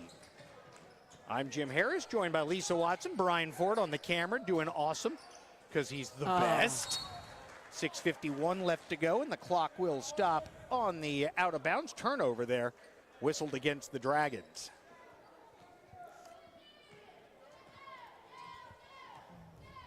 Clock running once again. 6:45 to go here in this opening period. Hope with it. In the corner for Ethan Meadows. Meadows, all kinds of trouble there in the corner. Good defense, and there's, wow, a personal foul going to be whistled on LeBron Booker. Little bit of a nothing foul, but enough to draw the attention of the game official, and it's the first foul whistled against Clinton in this game. Sometimes they will start calling tight early. To avoid problems later. Avoid, yes. Oh, Bryson Maddox with an absolutely unbelievable athletic move right there to not only block it, but steal the ball away on the shot from the perimeter. Now it's Jeremiah Lee and Carter Nelson playing a little two-man game. Now back in the midcourt to Jeremiah Lee. Meigs County running a 3-2 zone against our bigger Dragon offense here. Certainly having an effect so far, but Jacob Dooley says, not that much of an effect as he muscles his way up for 2, and it's 4-0 early on. The Dragons with the advantage here at home. Into the corner now for number 5. That was Des Smith. He gives it up for Ethan Meadows. His shot no good. Rebound grab by Booker. Here comes Nelson back the other way for the Dragons. Nelson for Booker. Booker thought about the 3. Nelson will do more than that. He'll take the 3, and he will bury the 3. 7-0 is the score here early. 5:20 left to play in this first quarter. Des Smith in the corner. Got Jeremiah Lee in the air, but drives inside, puts it up and in. His first basket of the night, and the seal has been broken for Meigs County. Carter Nelson. Little heat check right there, not good. Rebound, grab to LeBron Booker, and Booker lays it up and in. 9-2. Dragons with a 7-point advantage. Good start for the Dragons on scoring. Here's Hope with it. Hope will pull up, 3-pointer on the way. That one no good. Rebound going to be out of bounds. It'll stay with the Tigers. You know, I'm always struck by the fact that, there's so many schools. We play so many schools during the course of the season. We very rarely actually do match up with Tigers. 9-2. We got Panthers, Cougars. Yeah. We got Bobcats, Wildcats. But Tigers don't have a lot. Here's Bryson Maddox, another great defensive play. Maddox, despite some contact underneath that wasn't called, able to lay that one up with little effort. And just like that, it is 11-2 And Coach Sammy Perkinson wants to talk it over with his Meigs County basketball team. What a great start for our Dragons, who have got them outsized right now and outmatched, it looks like. So Meigs County, as we mentioned, 0-3 on the season. Clinton coming in 1-3.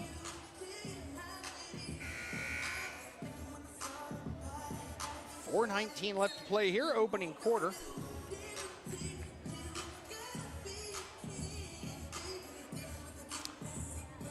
Speaking of our announcer, Jason Hammock, he is a jack of all trades, coached football for us.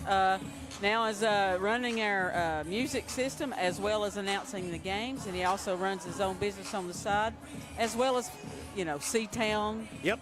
Best DJ around. And I think on top of that, he also has like a real job. He does. He does. 11-2 the score.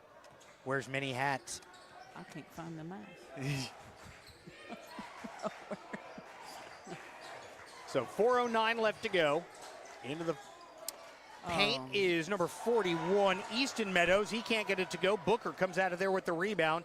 He gives it off now to Lee, and Jeremiah brings it into the front court. Lee, little hesitation move on the outside. Brings it back. Oh, nice no-look pass across the court to Nelson. Nelson tried to lay it off on the right side there for Bryson Maddox, but Maddox could not handle the pass. Tipped away, and it is Meigs County coming back the other way. Jackson Hope gets it to Ethan Meadows. Now it's over here to number 15, Brody Goins. First time he's touched the ball tonight. Ethan Meadows in the lane, can't get it to go.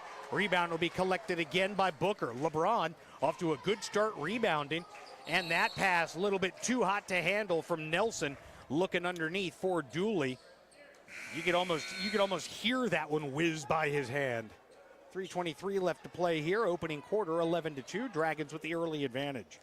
Yeah, Booker's already grabbed 4 rebounds, 1 offensive and 3 defensive boards so far. He's normally considered, you think of LeBron Booker, you think of an offensive threat, but he's doing a really good job on the glass tonight. Doing such a good job that they're going to give him a break. Caden Eisen checks in, as does Carson Richardson and Braylon Hayden. Dooley takes a seat, as does Booker and Bryson Maddox.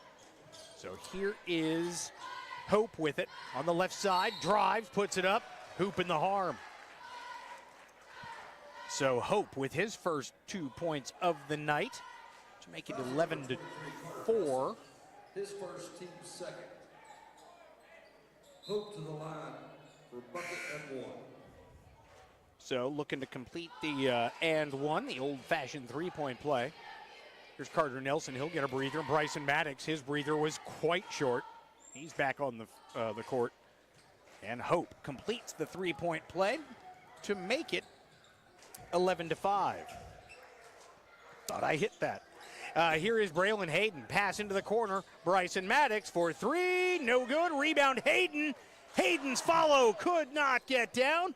And it'll be off the glass to Ethan Meadows.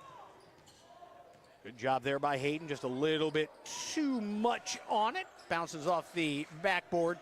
And here comes Des Smith now for Meigs County. Offensive foul out front. Looks like they are going. Easton Meadows. That is his first, team's first. Yeah, they may have some. They've got 2 sets of brothers on here, I think. I don't know.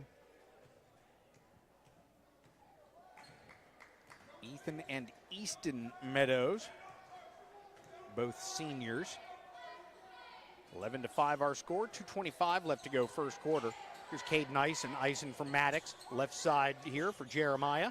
Lee drives down the lane, puts it up off the window, won't go. Rebound, Caden Eisen, and the follow. 13-5. Dragons lead it by 8 with 2:08 left to play here in the opening quarter. Hope works it off on the left side now for Ethan Meadows. Meadows turns the corner, right side now. This is Goins. Goins bumped off the play, and now it will belong to Jackson Hope. Hope for Meadows. Meadows drives down the lane. Should have been whistled for a travel right there. No call made. Braylon Hayden's like, cool, no, I get a rebound in my stats.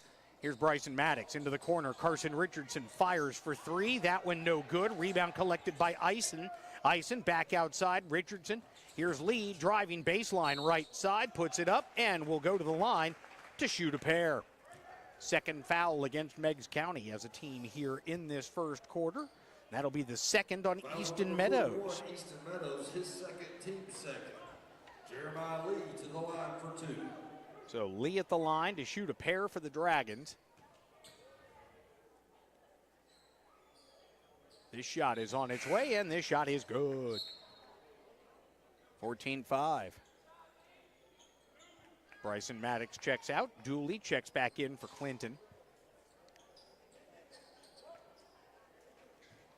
Booker, I believe, will be checking in for Jeremiah Lee following this foul shot if it is successful, and it is not. Rebound grab by Carson Richardson, though, off the window. He can't get it to go, and there's a foul whistled against the Dragons. It's going to be on Carson, his first, team's third. 86 seconds left to play now in this first quarter. Quarter that is belonged by and large to the orange and black of Clinton. Again, both these teams sport that color scheme. Tonight, Meigs County in the black. 80 seconds to play. Here's Ethan Meadows. Finds an open Goins underneath the basket, and it is Brody Goins with his first bucket of the night, and it's 14-7. 14-7 the score as LeBron Booker drives in from the right side, lays it up strong off the glass and in. 16-7, Dragons lead, once again extended to 9. Here's Hope, drops it off for Meadows. Meadows tries to force a pass across court, and it's going to be stolen away by Jacob Dooley. Dooley for Booker. Booker lays it up. That's going to be an offensive foul on LeBron Booker, his first. His second. So second foul on Booker. Bryson Maddox going to check into the game, and LeBron Booker going to take a seat on the bench. Coming up at halftime, we'll be joined by Lady Dragon head coach Alicia Doherty after their big win tonight over Meigs County, 60-51.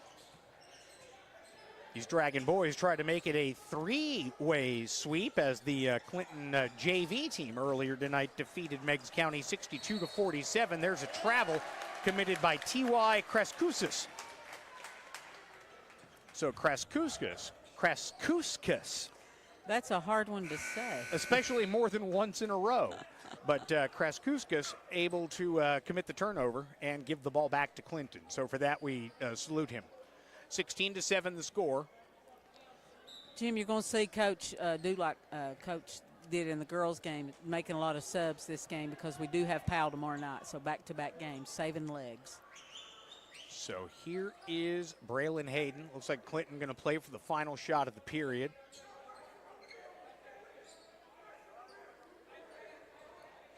Eight seconds to go here in the first quarter.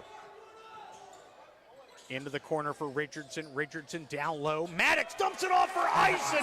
Oh my goodness. The dime, the deposit. It was all beautiful, and it all means that the Clinton Dragons head to the second quarter with a lead of 18-7. Dynamite way to start this game. Great for start. The orange and black from Clinton. You know, we've got a great start offensively so far. We've got 10 shots, and we've made 7. We're shooting 7 for 10 from the field goal from the two-point range. Contributions and one for 3. We're getting contributions from up and down the lineup, too. Yes. Meanwhile, for Meigs County, Jackson Hope has 3 points. Des Smith and Brody Goins each with 2. Easton Meadows already has 2 fouls in the game. So does Clinton's LeBron Booker. So as we get ready to start the second quarter, it'll be Meigs County's basketball continuing to move from your left to your right on your screen.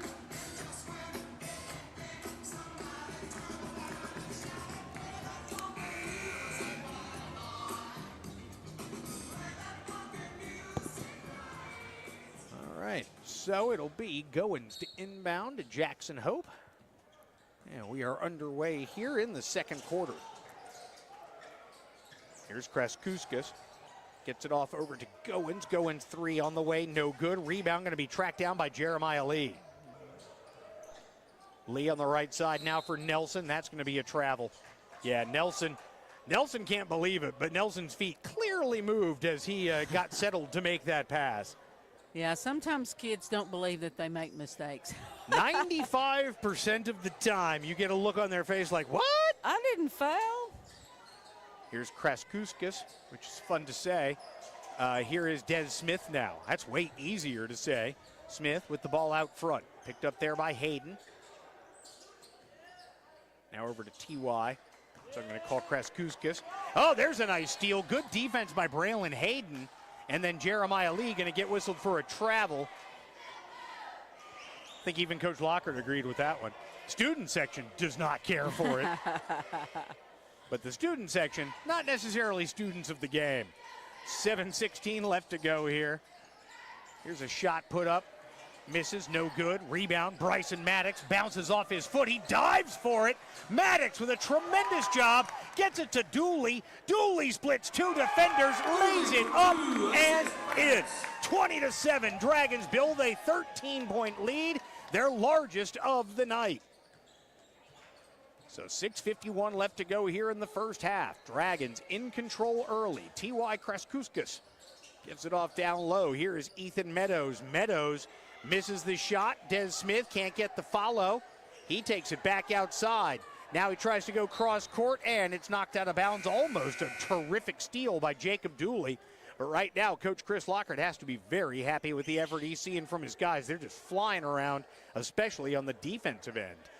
Yeah, what a great asset to get Dooley from as a senior this year, added to our squad. Where did he come from anyway? He came from Anderson County. Ah. So 6.5 minutes left to play first half. Ethan Meadows in the paint. Outside now for Goins, his three. Bounces around the rim tantalizingly before falling off. Eisen with another rebound, I believe his third or fourth of the game. He's got three right now, 2 offensive boards. Outside, Eisen will try the three after some outstanding ball movement, and he buries it. Dragons take a 16-point lead, 23-7. Here's Kraskuskas. He gives it up. This is Ethan Meadows for three. Ethan Meadows clearly is a guy that Meigs County wants to get going, but so far he is not. Here's Lee. Lee, his pass deflected, but finds its way to Nelson in the corner, right side. He left that three short. Here's a long pass up ahead. Des Smith with an easy lay-in, and he lays it in. 4 points for Smith. 23-9. 5:33 left to go. Timeout taken by Coach Chris Lockard and the Clinton Dragons. So 14-point advantage. Chris has to be happy with our boys. We've already grabbed 13 boards. A lot of them, some of them being offensive boards, probably about evenly matched on offensive boards opposed to defensive boards. So we've got 5:32 left to play here in the first half. And like you said, with a back-to-back tomorrow night, and again, with a team that you're still trying to figure out their identity, you're going to see a lot of players tonight. Like you mentioned, I'm really looking forward to seeing some of the younger guys that we haven't had a chance to look at through these first few games of the season. So hopefully if the Dragons can continue to hold this kind of a lead, or build on it, we'll be able to see some of those youngsters earlier on. Because quite frankly, obviously you want to win them all, but yes, you want to win Powell just a little bit more than you want to win against Meigs County. Yes, you do. And again, we unfortunately will not be there tomorrow night, but we will be back on the air Tuesday when the Dragons and Lady Dragons host Hardin Valley. Here's an alley-oop attempt. Nelson looking for Hayden, and all that draws is an offensive foul on Braylon Hayden. So that was what we like to call in the business an ill-advised pass. Oh, did they get it? They called that on number 11. They did, okay. Yeah, Braylon was trying to jump in the air, and I think he held him. Yeah. Or backed into him one. I believe I just misunderstood what the official said. Here is Jeremiah Lee for three. Can't get it to go. Rebound comes off to number 11, Nate Powell, who just checked into the game. And then he is going to be fouled, a reach-in foul. I believe that was Carter Nelson, his second. So that's two Dragons now with 2 fouls apiece. Booker and Nelson, neither of them on the floor right now. It's Dooley, Eisen, Lee, Hayden, and Richardson for the orange and black. Our orange and black. 23-9 is the score. Into the corner, Des Smith. Back out front for Ethan Meadows. Meadows on the right wing. He'll pull up for three. Air ball. Rebound collected by Eisen. So here's Hayden. Hayden for Richardson to Eisen, trailing the play for three. Buries it. 26-9 with 4:45 left to play in the first quarter. Or first half, rather. Dragons lead by 17, their largest of the night. Here is Powell with it. Back to Kreskauskas. He gets it down low. Ethan Meadows, another air ball. Now to Jackson Hope. Hope finds Meadows again, this time left elbow, and Meadows finally off the schneid for Meigs County. These Tigers, again, clearly want him to get going. And so far, he has been unable. Good defense being played by the Dragons on Ethan Meadows, but he has also missed a couple of shots badly. 26-11 halfway through the second quarter. Dragons continuing to lead by 15 points. Jeremiah Lee for Caden Eisen. Eisen thought about the three, closed out on quickly by Ethan Meadows. Here's Braylon Hayden to Carson Richardson. That pass deflected by Des Smith, out of bounds. Quick hands by Smith to get in the passing lane.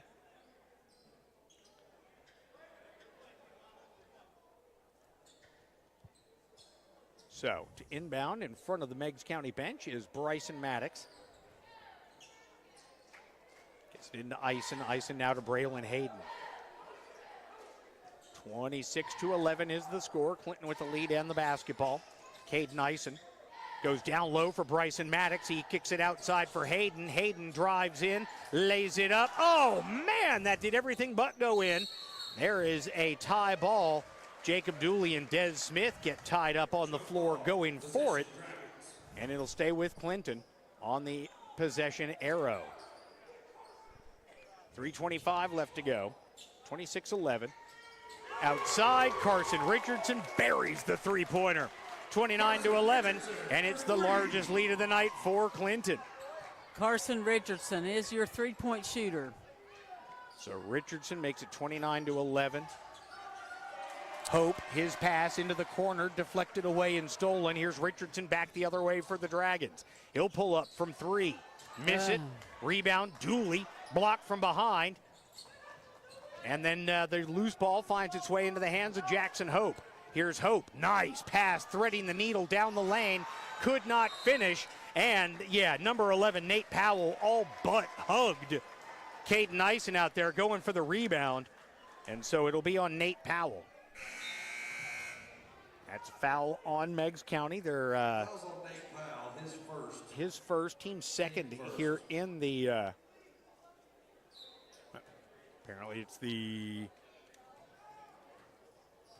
not sure. Anyway, there's his second, team second. there we go. So 2 fouls on Powell.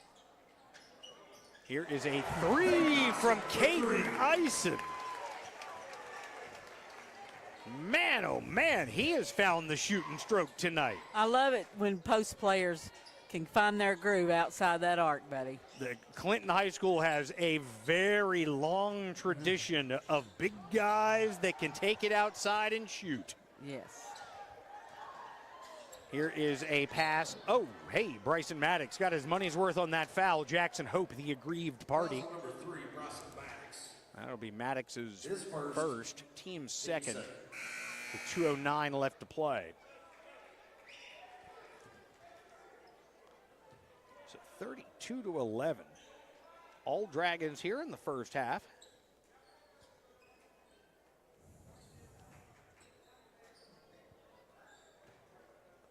Ethan Meadows checking back into the game. So it's Ethan and Easton Meadows out there, along with Nate Powell, Kreskauskas, and Brody Goins. Oh, There's a shot, no good. Rebound going to be collected over there by Braylon Hayden. Here's Hayden into the front court in a hurry. Off on the right side, Eisen thought about it. Gives it up now for Richardson, for Lee. Lee also thought about it, now drives inside. Good move, acrobatic move. What a beautiful spinning layup by Jeremiah Lee, who just like on the football field, he's a big play waiting to happen. That was spectacular. 98 seconds left. That is the first foul on Jackson Hope. Going for the three-point play is Lee, and it's up, it's good. 35-11 with 98 seconds left to play in the first half. All Dragons here in Clinton. Hope into the paint. Ethan Meadows, triple team down there. His shot going to be rebounded by Easton Meadows, and he gets on the board for the first time tonight. 35-13, 77 seconds left. Lee's three short. Rebound grabbed by Richardson. Richardson for Eisen. Off the back of the iron, no good. Hayden keeps it alive. Hayden into the corner for Lee. Right side, Jeremiah looking to drive. Penetrates in. Nate Powell outside now for Jackson Alcorn. Couldn't get it to go. And we're going to have a foul on Caden Eisen. His first, team's third here in this second quarter. So with 55.5 seconds left, it'll be Meigs County basketball down by 22.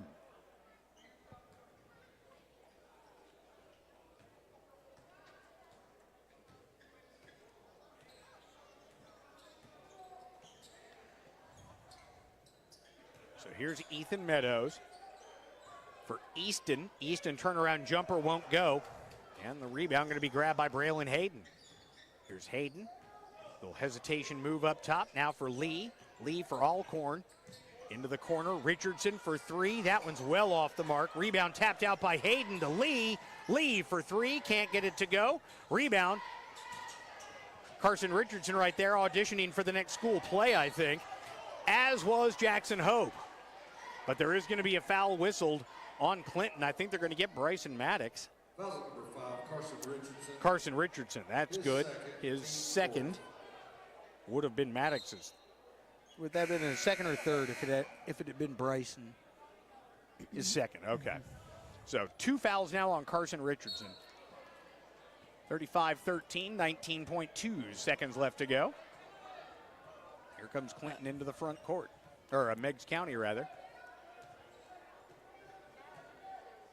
10 seconds. Jackson Hope maneuvering for a good shot, he hopes. Trap comes. Long pass. Here's Kraskouskas to beat the buzzer. It is no good. And at the end of one half of play, the Clinton Dragons are leading the Meigs County Tigers by the count of 35-13. We're going to cut the audio for a moment, do some math, be right back with your halftime show, see if we can catch up with Lady Dragon head coach Alicia Doherty. We'll do that here in relatively short order on DragonVision.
About to be joined by Lady Dragon head coach Alicia Doherty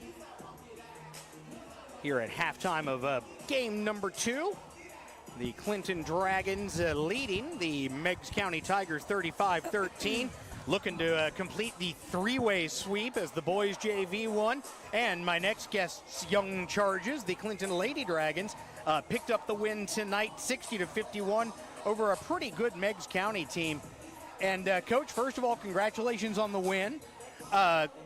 We were talking up here during the game. It seemed like in the first half, they really took the advantage on the glass. That was the difference in the first half. After halftime, it was quite evident what the topic of your talk at halftime was, because I thought the difference in the game was your performance in the second half on the glass. Talk a little bit about the team's mindset and how they changed it there at halftime, because everything started working after the intermission. You know, Jim, and I told the team at halftime, and I had to get on to him and I had to lay into him, but I told him, I said, there's not a person in that gym that can convince me that any team's going to come in this gym and out-hustle you. And right now, that they were out-hustling us. I mean, rebound after rebound. I bet you they averaged at least one offensive rebound per possession in that first half. And, I mean, I just had to lay into them and, you know, basically told them we got two things we can do. We can pout and be babies, and we can blame it on everybody else. It wasn't my fault, it's her fault. Or we can understand that we got to step it up. Like, there's no seniors in here. Yeah. I ain't got a senior leader. It's you guys. You got to have each other's back. And, you know, and they came out in the second half, and I thought they came out and they were on fire. We didn't do the best job in the world of boxing out, but they did a better job. Much better. And, you know, Jim, we preach offensive transition. You can ask Lecia Watson, like, that's what we practice, and we preach it. And this group is so good and so fast that there's not a team in the league that can stay with us. Right. And, you know, we talked about that at halftime. We have got to run offensive transition. Why are we getting a rebound and standing and looking around? Everybody on our team can dribble. When someone else on our team gets a rebound, fly to the outsides and let's go. And in the second half, you saw us starting to get those. Now, if we'd have made our layups, we'd have probably won by 25. We're still working on that in practice. But it's like it's a mental block right now for us. But anyways, I think sometimes, like I had to get on the Laney in the first half. It's like she wasn't sprinting that backside because she didn't want to take that layup because she didn't want to miss that layup. And I was like, I don't care if you miss 35. I got to have you shoot 35. And same thing with Sydney. I was like, Sydney, pull the trigger. I got to have you shoot the ball. And so I think they're scared to make mistakes, and I don't know why. I've never pulled a kid out for making a mistake. Tell them to shoot the ball. But I think that they're so hard on themselves, and we're preaching next play. And, you know, and I keep looking, I'm getting so frustrated. I'm like, why are we not mentally tougher than this? And I forget these are 14 and 15-year-old girls, 16-year-old girls. I mean, we're not even midway through our oldest kids' junior season yet. And typically that's the point where you start to see them get mentally stronger. They're able to get past that pass play to the next one. And so, you know, we've been asking them, we're asking a lot out of this group, but I believe they have it in them. They're smart enough to be able to do the things that we're asking. And so I was extremely proud of their second half performance. They could have came in, they could have laid down, they could have pouted. You know, we had a couple girls that didn't have their best game on the floor tonight. Yeah. And again, they could have pouted and they could have, you know, but they went through it, Jim, and they came out there and they gave it their best effort defensively. And, you know, I'm proud of this group. That wasn't the prettiest win in the world. Now, that's a good Meigs County team. A very good They Meigs went to County double team. overtime with McMinn County, who is tough. And that's probably one of the tallest teams that we played, and we knew that going in. And they all can shoot it. I mean, a lot of films that we watched, they were 5-out basketball. So that's what I told my bigs. If you get a chance to go in, you got to get out on that three-point line. I know we're going to see them again later, but next time, I definitely think that number 10, Alexis Krantz, should be a focus. Yeah. She may have been at, you know, the 9th or the 10th tallest player on the court out there. But in the first half especially, she did a great job on the boards. That impact was lessened a little bit there in the second half. Did you guys specifically talk about her, because she was doing a magnificent job of keeping plays alive for her team? She's their only slasher on their team, and we talked about that before the game. They play a lot of 5-out. They don't drive to the basket hard, and she's the only one on film that would take it in. And so we had Addie on her, which she's my best defender as far as, you know, staying in front. Addie, I've decided, is just a pest on defense, which is the highest compliment. I think that a guard can be paid on defense because she clearly harasses and annoys the other point guard, bringing that ball at the floor or whatever the situation is. You know, we talked about, I think every time we talk about this, we talk about Addie. But, I mean, her want to is really impressive. And Lisa was telling me a very interesting thing. She loves defense. And like we all know, that's kind of a unicorn in today's basketball. No, she loves it. I was looking at something the other day, and I sent her a TikTok, and it was, I forget who the player was. They were like, man, I just love defense. That's one of the things I do. I just genuinely love it. send to her, and I said, this is you. She was like, Coach, I just love it. And I was like, I know, Addie. I said, I'm so thankful. That's very rare. But, you know, Addie's one of those kids who's going to give you everything she's got out there the whole time she's got it. Whether she made a mistake, she might have had a turnover, but she's the first one back trying to get a steal. I know she leads that way by example. Is she also one of those vocal leaders? Do you have a do you have one of those that's starting to emerge? Or? So we're really working on that. You know, Bailey Burrows is probably our most vocal leader. And Bailey is a kid that does lead by example, but then she's also a kid who we're working on tone of voice.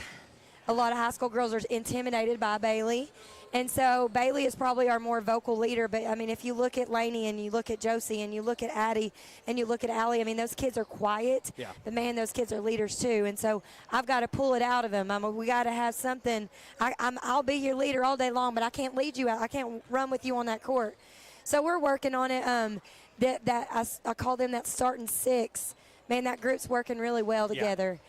And, again, we've not hit an offensive stride yet. We have not shot it well from the outside. And then that Meigs County team put a lot of pressure on the ball, which is not something we've seen a lot of lately. And so I thought it was good that Addie and Josie and Allie had to feel that pressure out there a little bit, because as we go into our season, the more teams that we play, the more we're going to get it.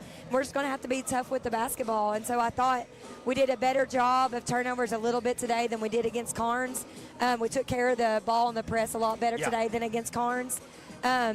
But we have a long way to go. We have not peaked, and that's fantastic. We're not ready to peak yet. Nobody wants to peak in November/December. Nobody. Right. Unless they're playing in the NFL.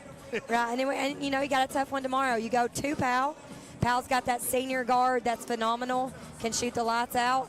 And then he's got a couple of freshmen and sophomores that are really good ball. They're like mine. They're young, not a lot of experience. They're good ball players.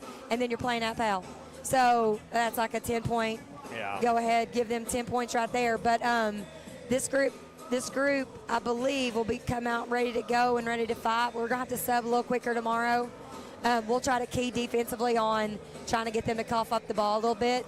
When you have a heavy guard team like Carnes and Meigs County, man, it's hard to press because you get yourself out of position on the other end and leave those shooters wide open. Yep. So we couldn't do it too much tonight, couldn't do it too much against Carnes. But they sat down and they defended in the half court, which is something we've not shown a great job of in the past. We've had to disguise and throw some triangles and twos and some just different defenses out there to kind of hide our weaknesses. And this group is coming on. I mean, they have the effort. They have the want to. We got to tweak some helper spots. But this group has what it takes to have something really special. We are looking forward to it. Sadly, we will not be there tomorrow night because Powell wanted to charge us $500 to stream a December 1st basketball game. So we'll see you again on Tuesday here for Hardin Valley. But good luck tomorrow night. I know that Dragon Nation will be traveling with you. And good luck over there at Powell. Always a tough place to play. But I like this group's chances going over there and picking up a win. I do too. Thank you, Jim. Thank you very much. Coach Alicia Doherty right there of your Lady Dragons. They win tonight by the final score of 60-51.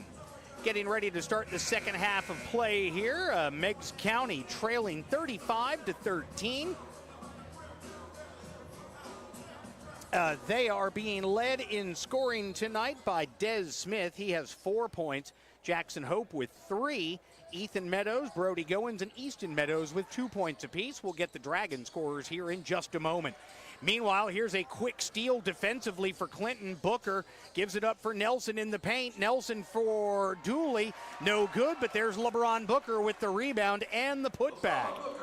So, LeBron Booker, as Jim remembers now to start the clock, sort of. It is 37-13. Clock stopped here momentarily. 7:32. So here is Hope. He gives it up outside. Here's Ethan Meadows for Easton Meadows. That shot no good. Dooley with a rebound. Jacob Dooley, very impressive here in his senior season with Clinton. Here is a nice pass. Maddox to Booker. Outside for Nelson. Nelson penetrates. Kicks it across the lane for Bryson Maddox. Maddox lays it up and in. 39-13, 6:58 left to go here in quarter number 3, just underway here in the second half. Here's Des Smith with the ball on the right side in the corner now for Hope. Hope on the right wing, turnaround jumper, no good. Booker skies for the rebound, out-dueling Jeremiah Lee for it. Now it's Booker. Booker for Nelson on the left wing. He'll stop and pop for 3. No good. Rebound tipped by Dooley, but controlled by Meadows. Up ahead to Hope. Hope can't get it to go, and the rebound off the glass to Jeremiah Lee. So the Dragons in a familiar position here as they continue their great defense to offense transition here. 41-13. Lead grows to 28 points now with 6:10 left to play in the third quarter.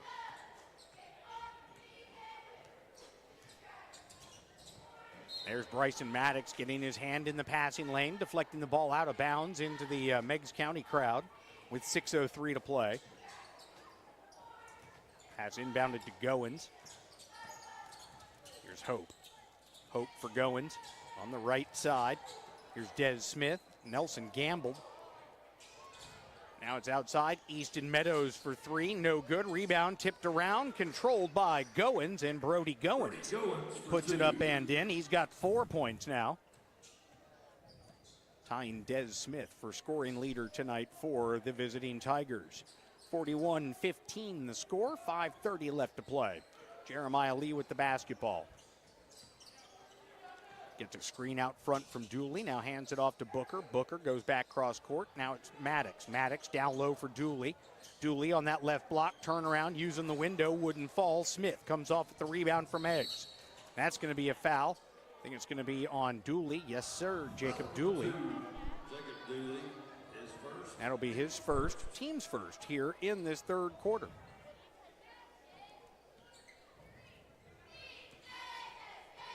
(41-15). Jackson Hope with the basketball.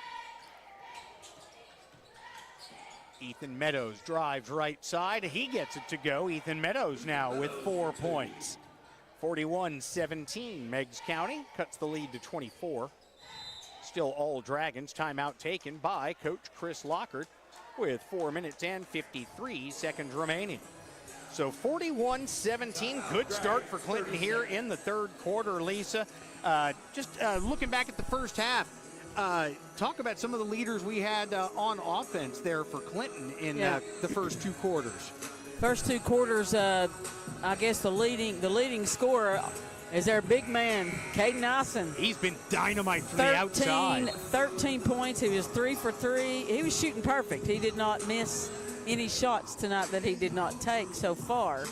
So, you know, he started us off with 13, and we had some Booker, you know, some 6 points. If he hadn't gotten foul trouble, he probably would have been up there in double figures already. And Jay Lee and Jacob Dooley with 4 points apiece. Braylon Hayden scoreless with Richardson hitting a 3. So Jeremiah Lee with the basketball now, 41-17, 4:40 left to play here, third quarter.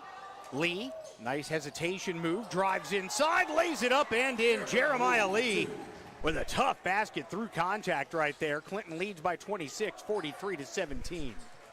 4:20 left to play here in this third quarter. Here's Hope. Hope with it, drops it off for Easton Meadows, a little give and go action. Now outside, Des Smith. Smith, near side corner. That's going to be a reach-in foul from behind. Looks like they're going to get Nelson on that one. That is Carter Nelson, his third, team's second here in the quarter.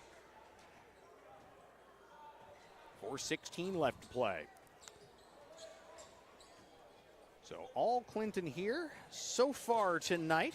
Here's Easton Meadows taking the inbound pass. He'll drive right side, fouled by Caden Eisen. Eisen wants an explanation. He's not going to get one. Foul number 1, Jeremiah Lee. They called that on Jeremiah. They did. So they got that on Jeremiah. So his first. So Jeremiah Lee, the guilty party there. First foul shot is up and good. So Meadows now with 3. Second one is good. Give him 4. And it's 43-19 with 4:10 to play.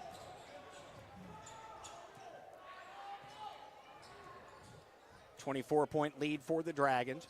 LeBron Booker out front, backing things out, surveying the scene. Gets it over here on the right wing for Jackson Alcorn. Ison back to Alcorn. He comes back out front to Caden.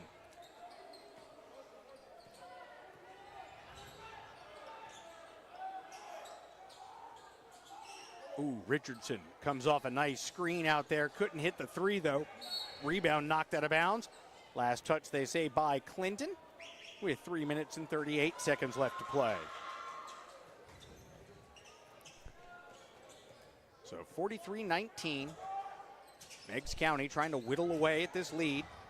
That is Ethan Meadows near midcourt. Now in the corner, near side. Des Smith three, no good. Alcorn rises for the rebound. And now he'll bring it into the front court. Hesitation move, drives in the lane, puts it up through contact, no foul called. Great job by Braylon Hayden. Oh, but apparently not great enough. So 3:12 left to go. It'll be Meigs County basketball trailing by 24. Yeah, Jackson Alcorn showed some of his youth right there. Shot a little bit off balance, but what a great athlete this Alcorn boy is. He's going to be one of those players at Clinton that you need to keep your eye on. 3:06 left to go. He takes a seat on the bench for the time being. It's Ison, Booker, Richardson, Hayden, and Lee. Your five on the floor for Clinton. Kreskuskas gives it up, and it's stolen away on the inside. LeBron Booker having a really good night on both ends of the floor. Lays that one up. Little circus shot would not fall. Des Smith headed back the other way. Nice lead for Easton Meadows. He couldn't finish around the basket. Now it's Braylon Hayden. Oh, nice good pass. Hayden to Ison. Ison couldn't finish, but LeBron Booker can. 45-19, 2:30 to play here in this third quarter. Behind that play, after Des Smith went down, Carson Richardson hesitated there for a moment just to make sure he was all right. It was a good piece of sportsmanship. It sure was. And I always like to point it out when I see it. There's a nice turnaround. Easton Meadows with the baby hook. He's got 6. He leads all Meigs County scorers. It's 45-21. Jeremiah Lee thinks about the three and backs it out. 2 minutes to play.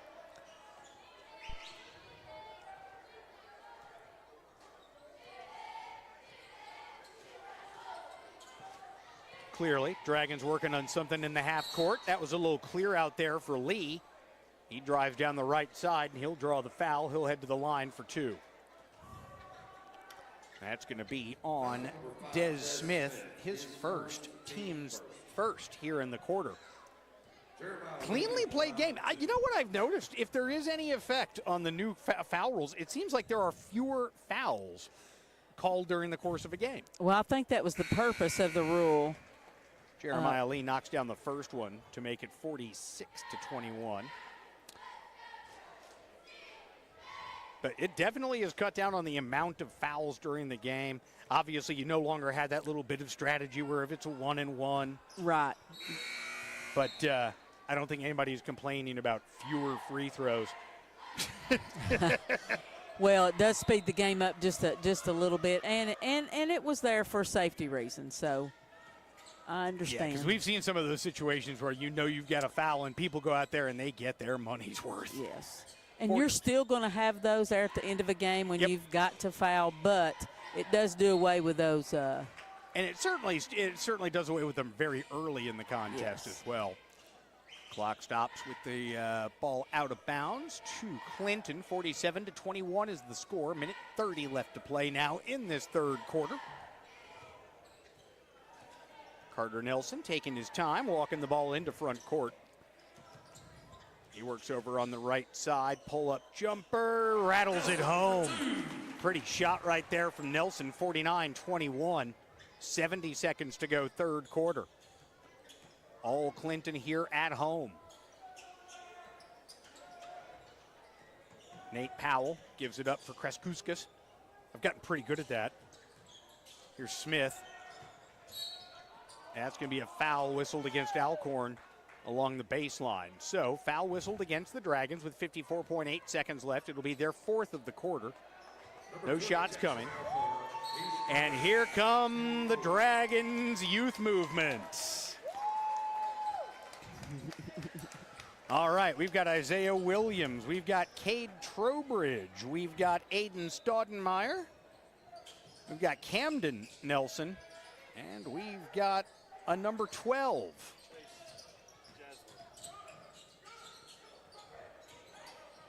Chase who? Jaslow. Ah, yes, that is a name I have been told to look out for. 3-point play by T.Y. Koskis for 3. Ah, it was my guy. Yeah, it was your guy. It was Kreskuskas. Yes. Big tie there. Hit a 3-pointer. So, 30 seconds left here in this third quarter. 49-24. Jackson Hope with the basketball. I'm just glad Kreskuskas got in the scoreboard. 49-24. Clinton doubling up their visitors. Here's a handoff to Kreskuskas. T.Y. Kreskuskas, his pass knocked out of bounds, last touched by Jaslow. So it'll stay on this end of the floor for the Dragons. 11.1 seconds left. Here's Easton Easton Meadows, excuse me. Turnaround jumper is good. He's got 8 points. It's 49-26. Trying to answer on the other end. Dragons cannot get the tip to go at the buzzer. At the end of 3 quarters of play, it is 49-26. All Dragons here at home. This is the kind of game you'd love to close a November out with. Yes, yes, yes. Again, our next game will be Tuesday night at home against Hardin Valley. Clinton, though, will be in action tomorrow night.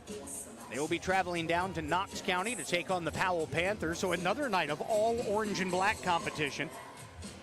We will not be there because of the insane fee that Powell wanted to charge us to do that.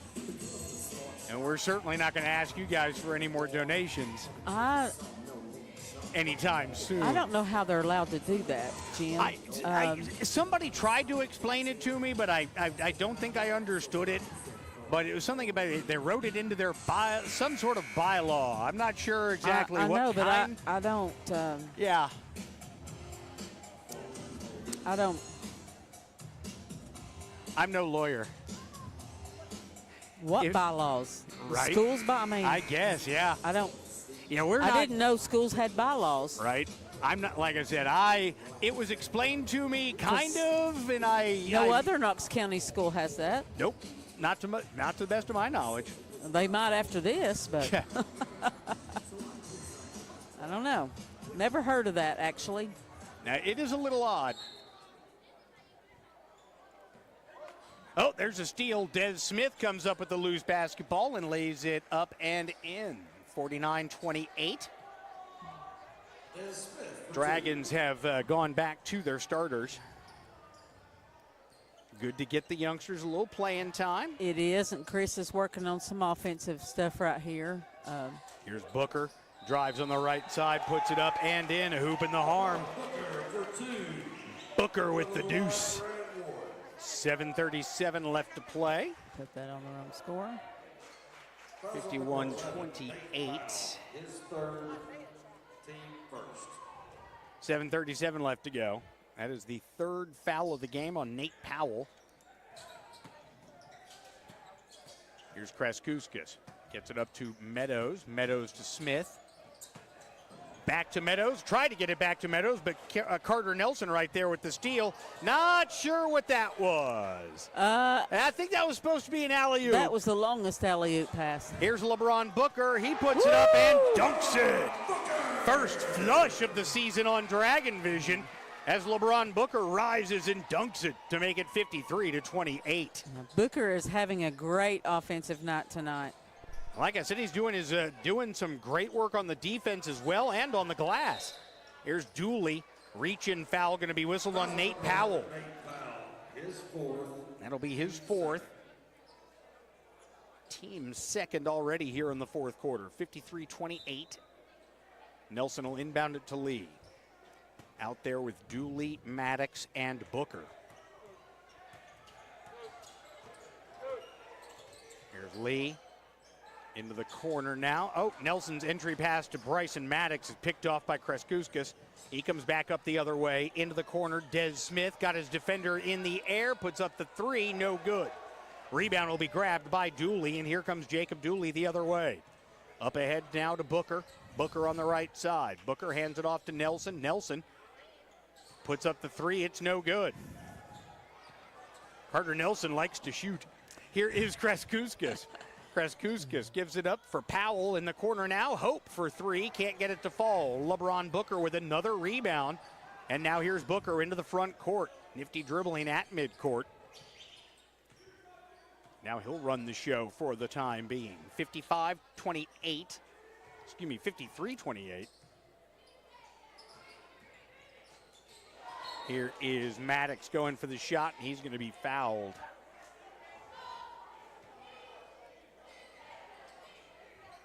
Oh, not a foul. Knocked out of bounds. So it'll be Booker's ball. Out of bounds. Gets it into Jeremiah. Lee at midcourt now. Under 6 to play here in the fourth quarter. 53-28. Dragons with a comfortable advantage here at home. Here's Lee. Lee will take the deep three and knock it down. 56-28. The Dragons doubling up the Meigs County Tigers right now. And it looks like we've got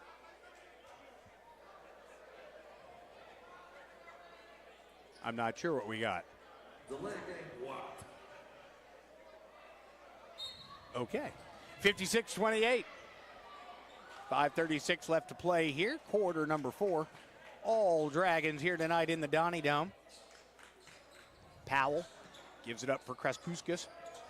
He launches the deep three. It's no good. Rebound to Des Smith up top. He kicks it back outside. There's a three from Powell. It's no good, and the rebound comes off the glass to Nelson. Nelson back the other way with a head full of steam. He'll drive into the paint, lays it off there for Dooley, and Dooley lays it up and in. The dime by Nelson, the deposit by Dooley. 5 minutes to play now, fourth quarter, 58-28. Lead is 30. That should mean the continuous clock. So here we go, Jacob Dooley with the basketball. Down low for Bryson Maddox. Maddox works underneath the basket and lays it up, and he's going to be fouled. So Bryson Maddox will head to the foul line with the score 58-28. 4:48 left to play here in the fourth quarter. Bryson Maddox at the line. Kreskuskas with his first, team's third.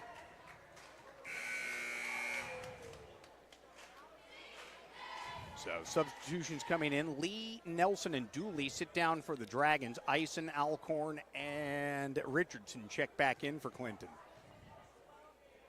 59-28. Foul shot is good for Bryson Maddox. He, too, will exit the game for Braylon Hayden. So LeBron Booker, the only starter on the floor right now for the Dragons, with a 32-point lead, 60-28. 4:42 left to play now, fourth quarter. Here's Jackson Hope, blocked by LeBron Booker. Up ahead, here's Carson Richardson on the outlet. Richardson back to Booker. Booker not ready for it. And now it's going to be Des Smith back the other way in a hurry. Kreskuskas could not handle the pass.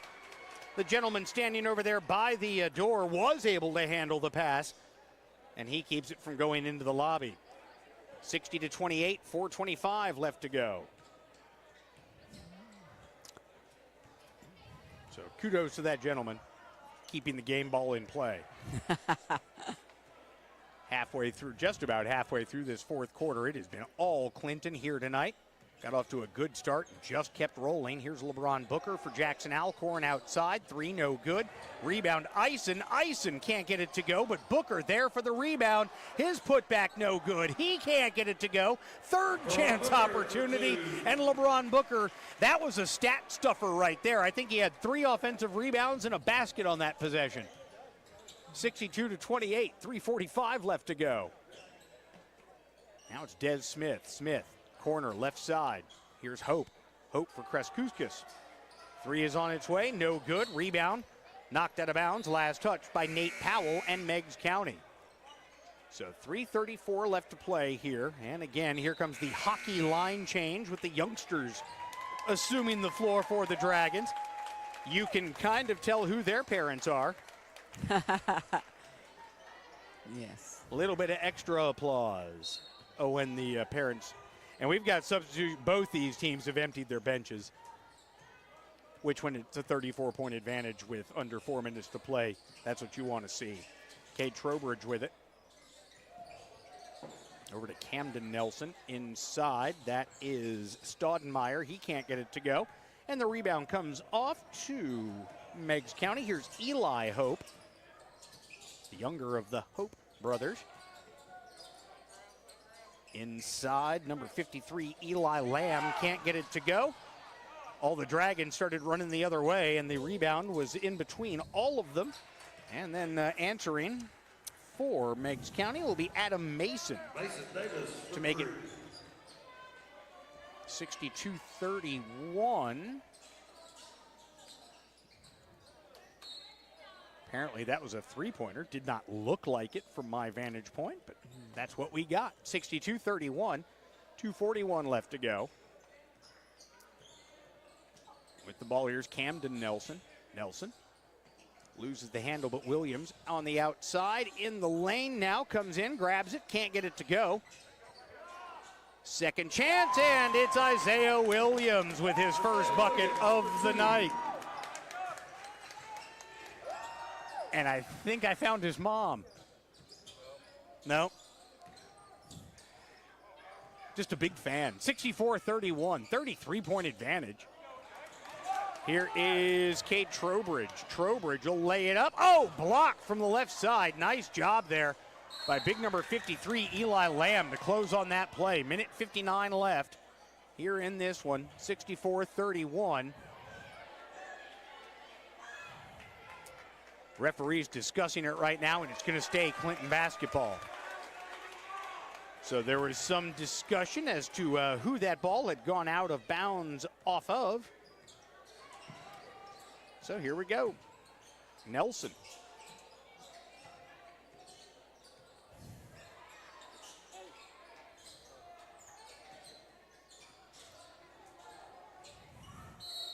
Jaslow driving to the cup, loses the handle on it, goes out of bounds, minute 41 left. 64-31, Clinton going to improve to 2-3 on the season. Meigs County still in search of their first win of 2023-2024. They will fall to 0-4 on the year. Stay tuned after, before we end the stream. We'll be joined by Dragon head basketball coach Chris Lockard, talk about this game and look ahead to the action coming up over the next few days. Here is Eli Lamb. Lamb picks up his dribble. And now it's going to be a turnover over and backcourt violation rather. Whistled against Meigs County. Mason Davis couldn't track down that errant pass before it traveled into the backcourt. 78 seconds left to go. Camden Nelson with the basketball. He'll line up the deep three, missed it, rebound. Controlled by Nelson, he tried to feed it down low to the cutting Jaslow, but could not get through the defenders there. Under a minute to play now, fourth quarter, 64-31, all Clinton here tonight. Here's the younger of the Hope brothers. He misses that one. And the rebound goes out of bounds off of Meigs County, and it's just been that kind of night for Clinton. Once again, it'll be Dragon basketball leading by 33 points.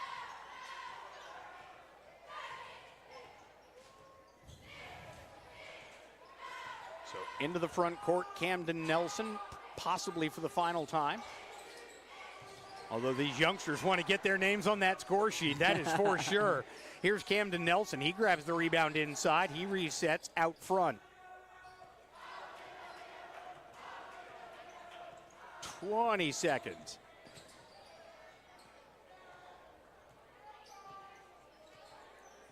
So it's just going to be Nelson dribbling the clock out, it looks like. Wow, number 20. That was a little aggressive. Mason Davis. Number 20, Mason Davis, I guess he wanted to get his money's worth. 64-31, 6 seconds to play. That's going to pretty much do it. Camden Nelson going to dribble this one out, and the Clinton Dragons improve to 2-3 on the season with a convincing 64-31 win here at home. Hang out with us. We'll be right back after a little bit with your post-game show and some comments from Dragon head coach Chris Lockard.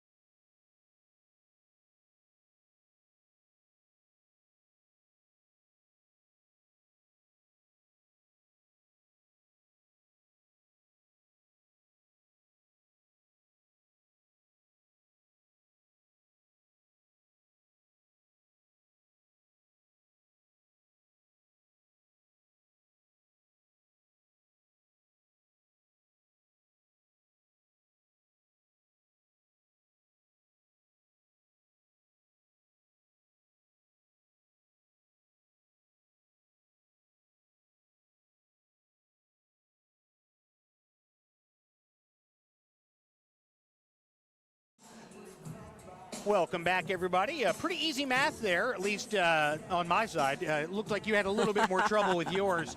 But let's take a look at the scoring leaders for tonight's game. Again, our final score, Clinton 64, Meigs County 31. No double-figure scores tonight for our visitors from Meigs County. Easton Meadows had 8 points. Next up, Ethan Meadows, Des Smith, and Brody Goins, each with 4 points.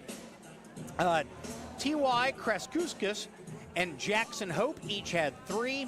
Adam Mason had 2. Several Tigers played but did not score here tonight. With the numbers for the victorious Clinton Dragons, here's Lecia Watson. Hey, we've got 2 top scorers of tonight's game. Leading tonight was Jeremiah Lee. He came in with 13, with Caden Nyson also putting in 13 points. Next in line was LeBron Booker, 12 points. LeBron had some limited time. Had he not gotten foul trouble, he could have easily scored more points also. We've got Jacob Dooley with 6, Bryson Maddox with 6. We've got Mr. Richardson, number 5, with 3, Camden Richardson. And then we've got Carter Nelson with 5, and Isaiah Williams, a little freshman coming in, there at the end of the game with 2 points. I'll tell you what, there's nothing more enjoyable to watch than the parents or family members of the youngsters when they get that first varsity action, because you could spot them. You could definitely spot them. LeBron Booker led the team, and like I said, with limited time, with 8 rebounds. Nice. Followed by him, Jacob Dooley grabbed 6. So both of them on the brink of a double in the rebounding section. Well, very good. A good win for Clinton. They improved to 2-3 on the season, and the Meigs County Tigers fall to 0-4. Well, Lisa, this has been fun. Good night in Dragon basketball.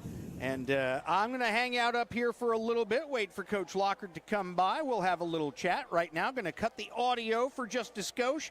You guys can enjoy the ambiance of the gym. We'll be right back with Coach Lockard's post-game comments coming up here very, very shortly on DragonVision.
Welcome back, everybody. I've turned the audio back on. We are now joined by Dragon head coach Chris Lockard. Chris, 64-31. It's a pretty good night at the office for your young group.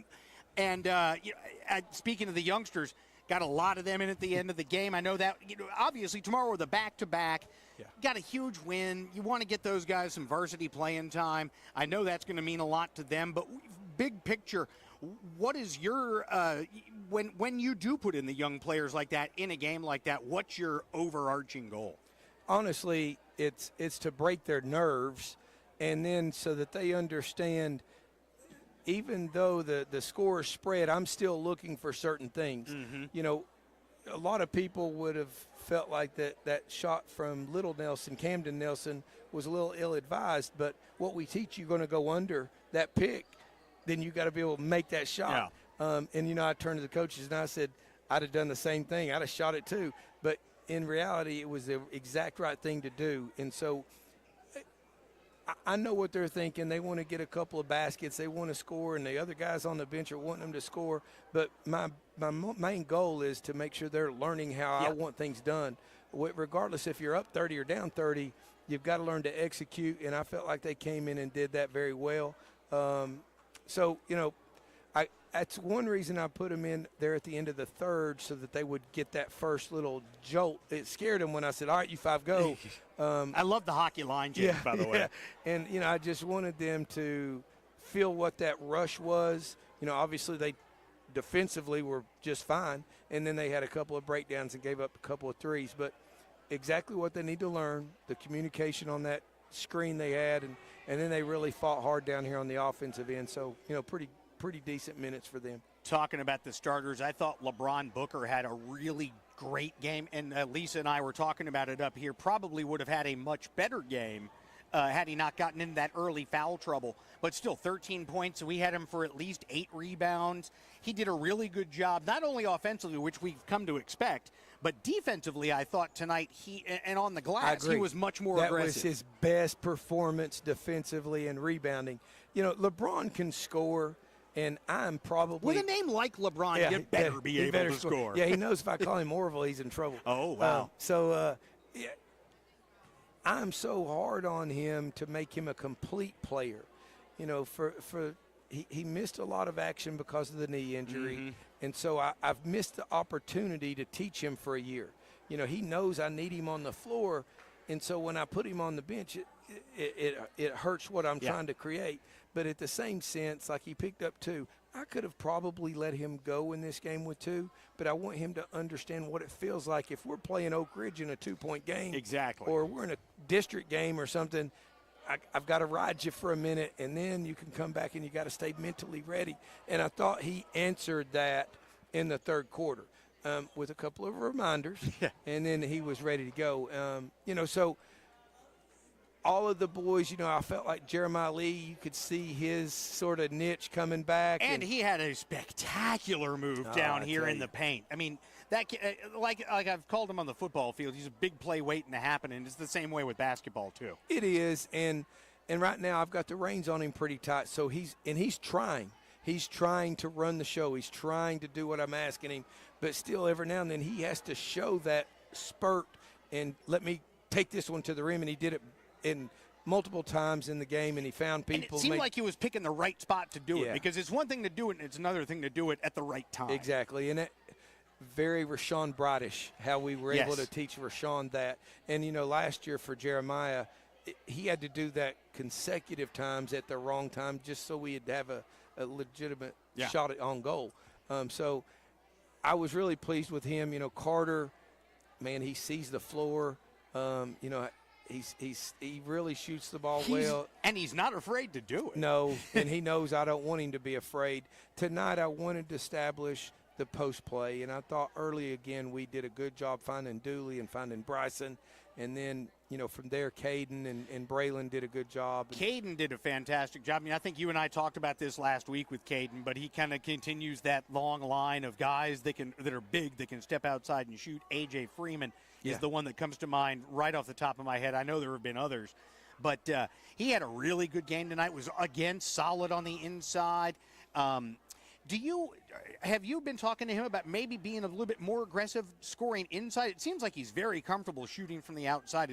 Is developing that inside game something that you guys have been working with him on? Well, he's got it. It's just in his head a little bit from the first couple of games. I don't think you were here on that first game. He missed 5 or 6 around the rim, and it sort of got in his head a little bit. Caden's always been able to shoot the ball from the 3, and I don't want to take that out of his repertoire. But like I told him, we got to get it inside first. And that's why I'm trying to play him and Dooley some together. Yeah. If he's got Dooley in the game and Dooley's down in the paint, now you can step out, maybe take a couple of threes. But if you're in there with Braylon, I like, not that Braylon can't score down there, but Braylon's still a sophomore, and it's, Braylon, he's a great athlete. I know this for a fact, but it also looks like a strong wind might hurt him. Yeah. He's so strong, and he's so athletic. But it's like I try to tell everybody, we look at him and we go, he's 6'6", and he's so athletic. He put his head on the rim, and he's not very aggressive. Where the difference between him and Bryson's a little more aggressive, and so Braylon is a little more typical because Braylon really has a point guard mentality. He sees the floor great, and he likes to pass the ball, and we're go in there and break the rim and tear the goal off, and he'll get that. But like I tell everyone, all the spectacular things that we saw a kid like Rashawn Bright do his senior year, when he was a sophomore, he didn't do those things. No.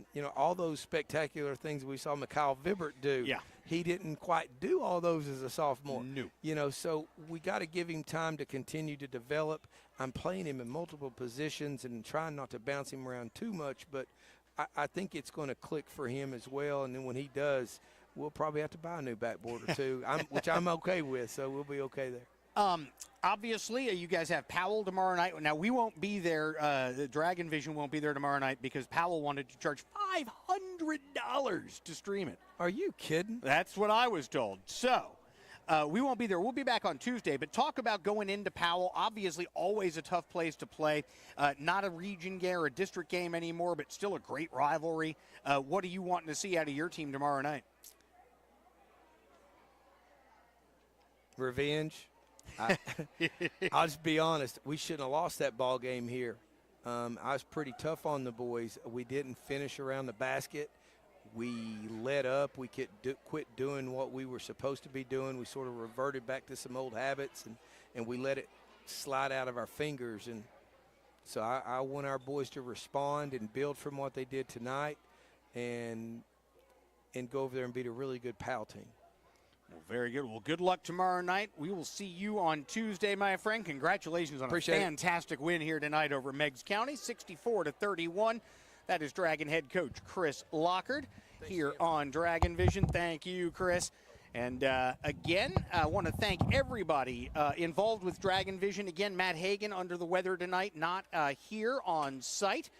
So we do appreciate him and all of the effort he has put in to making DragonVision a reality.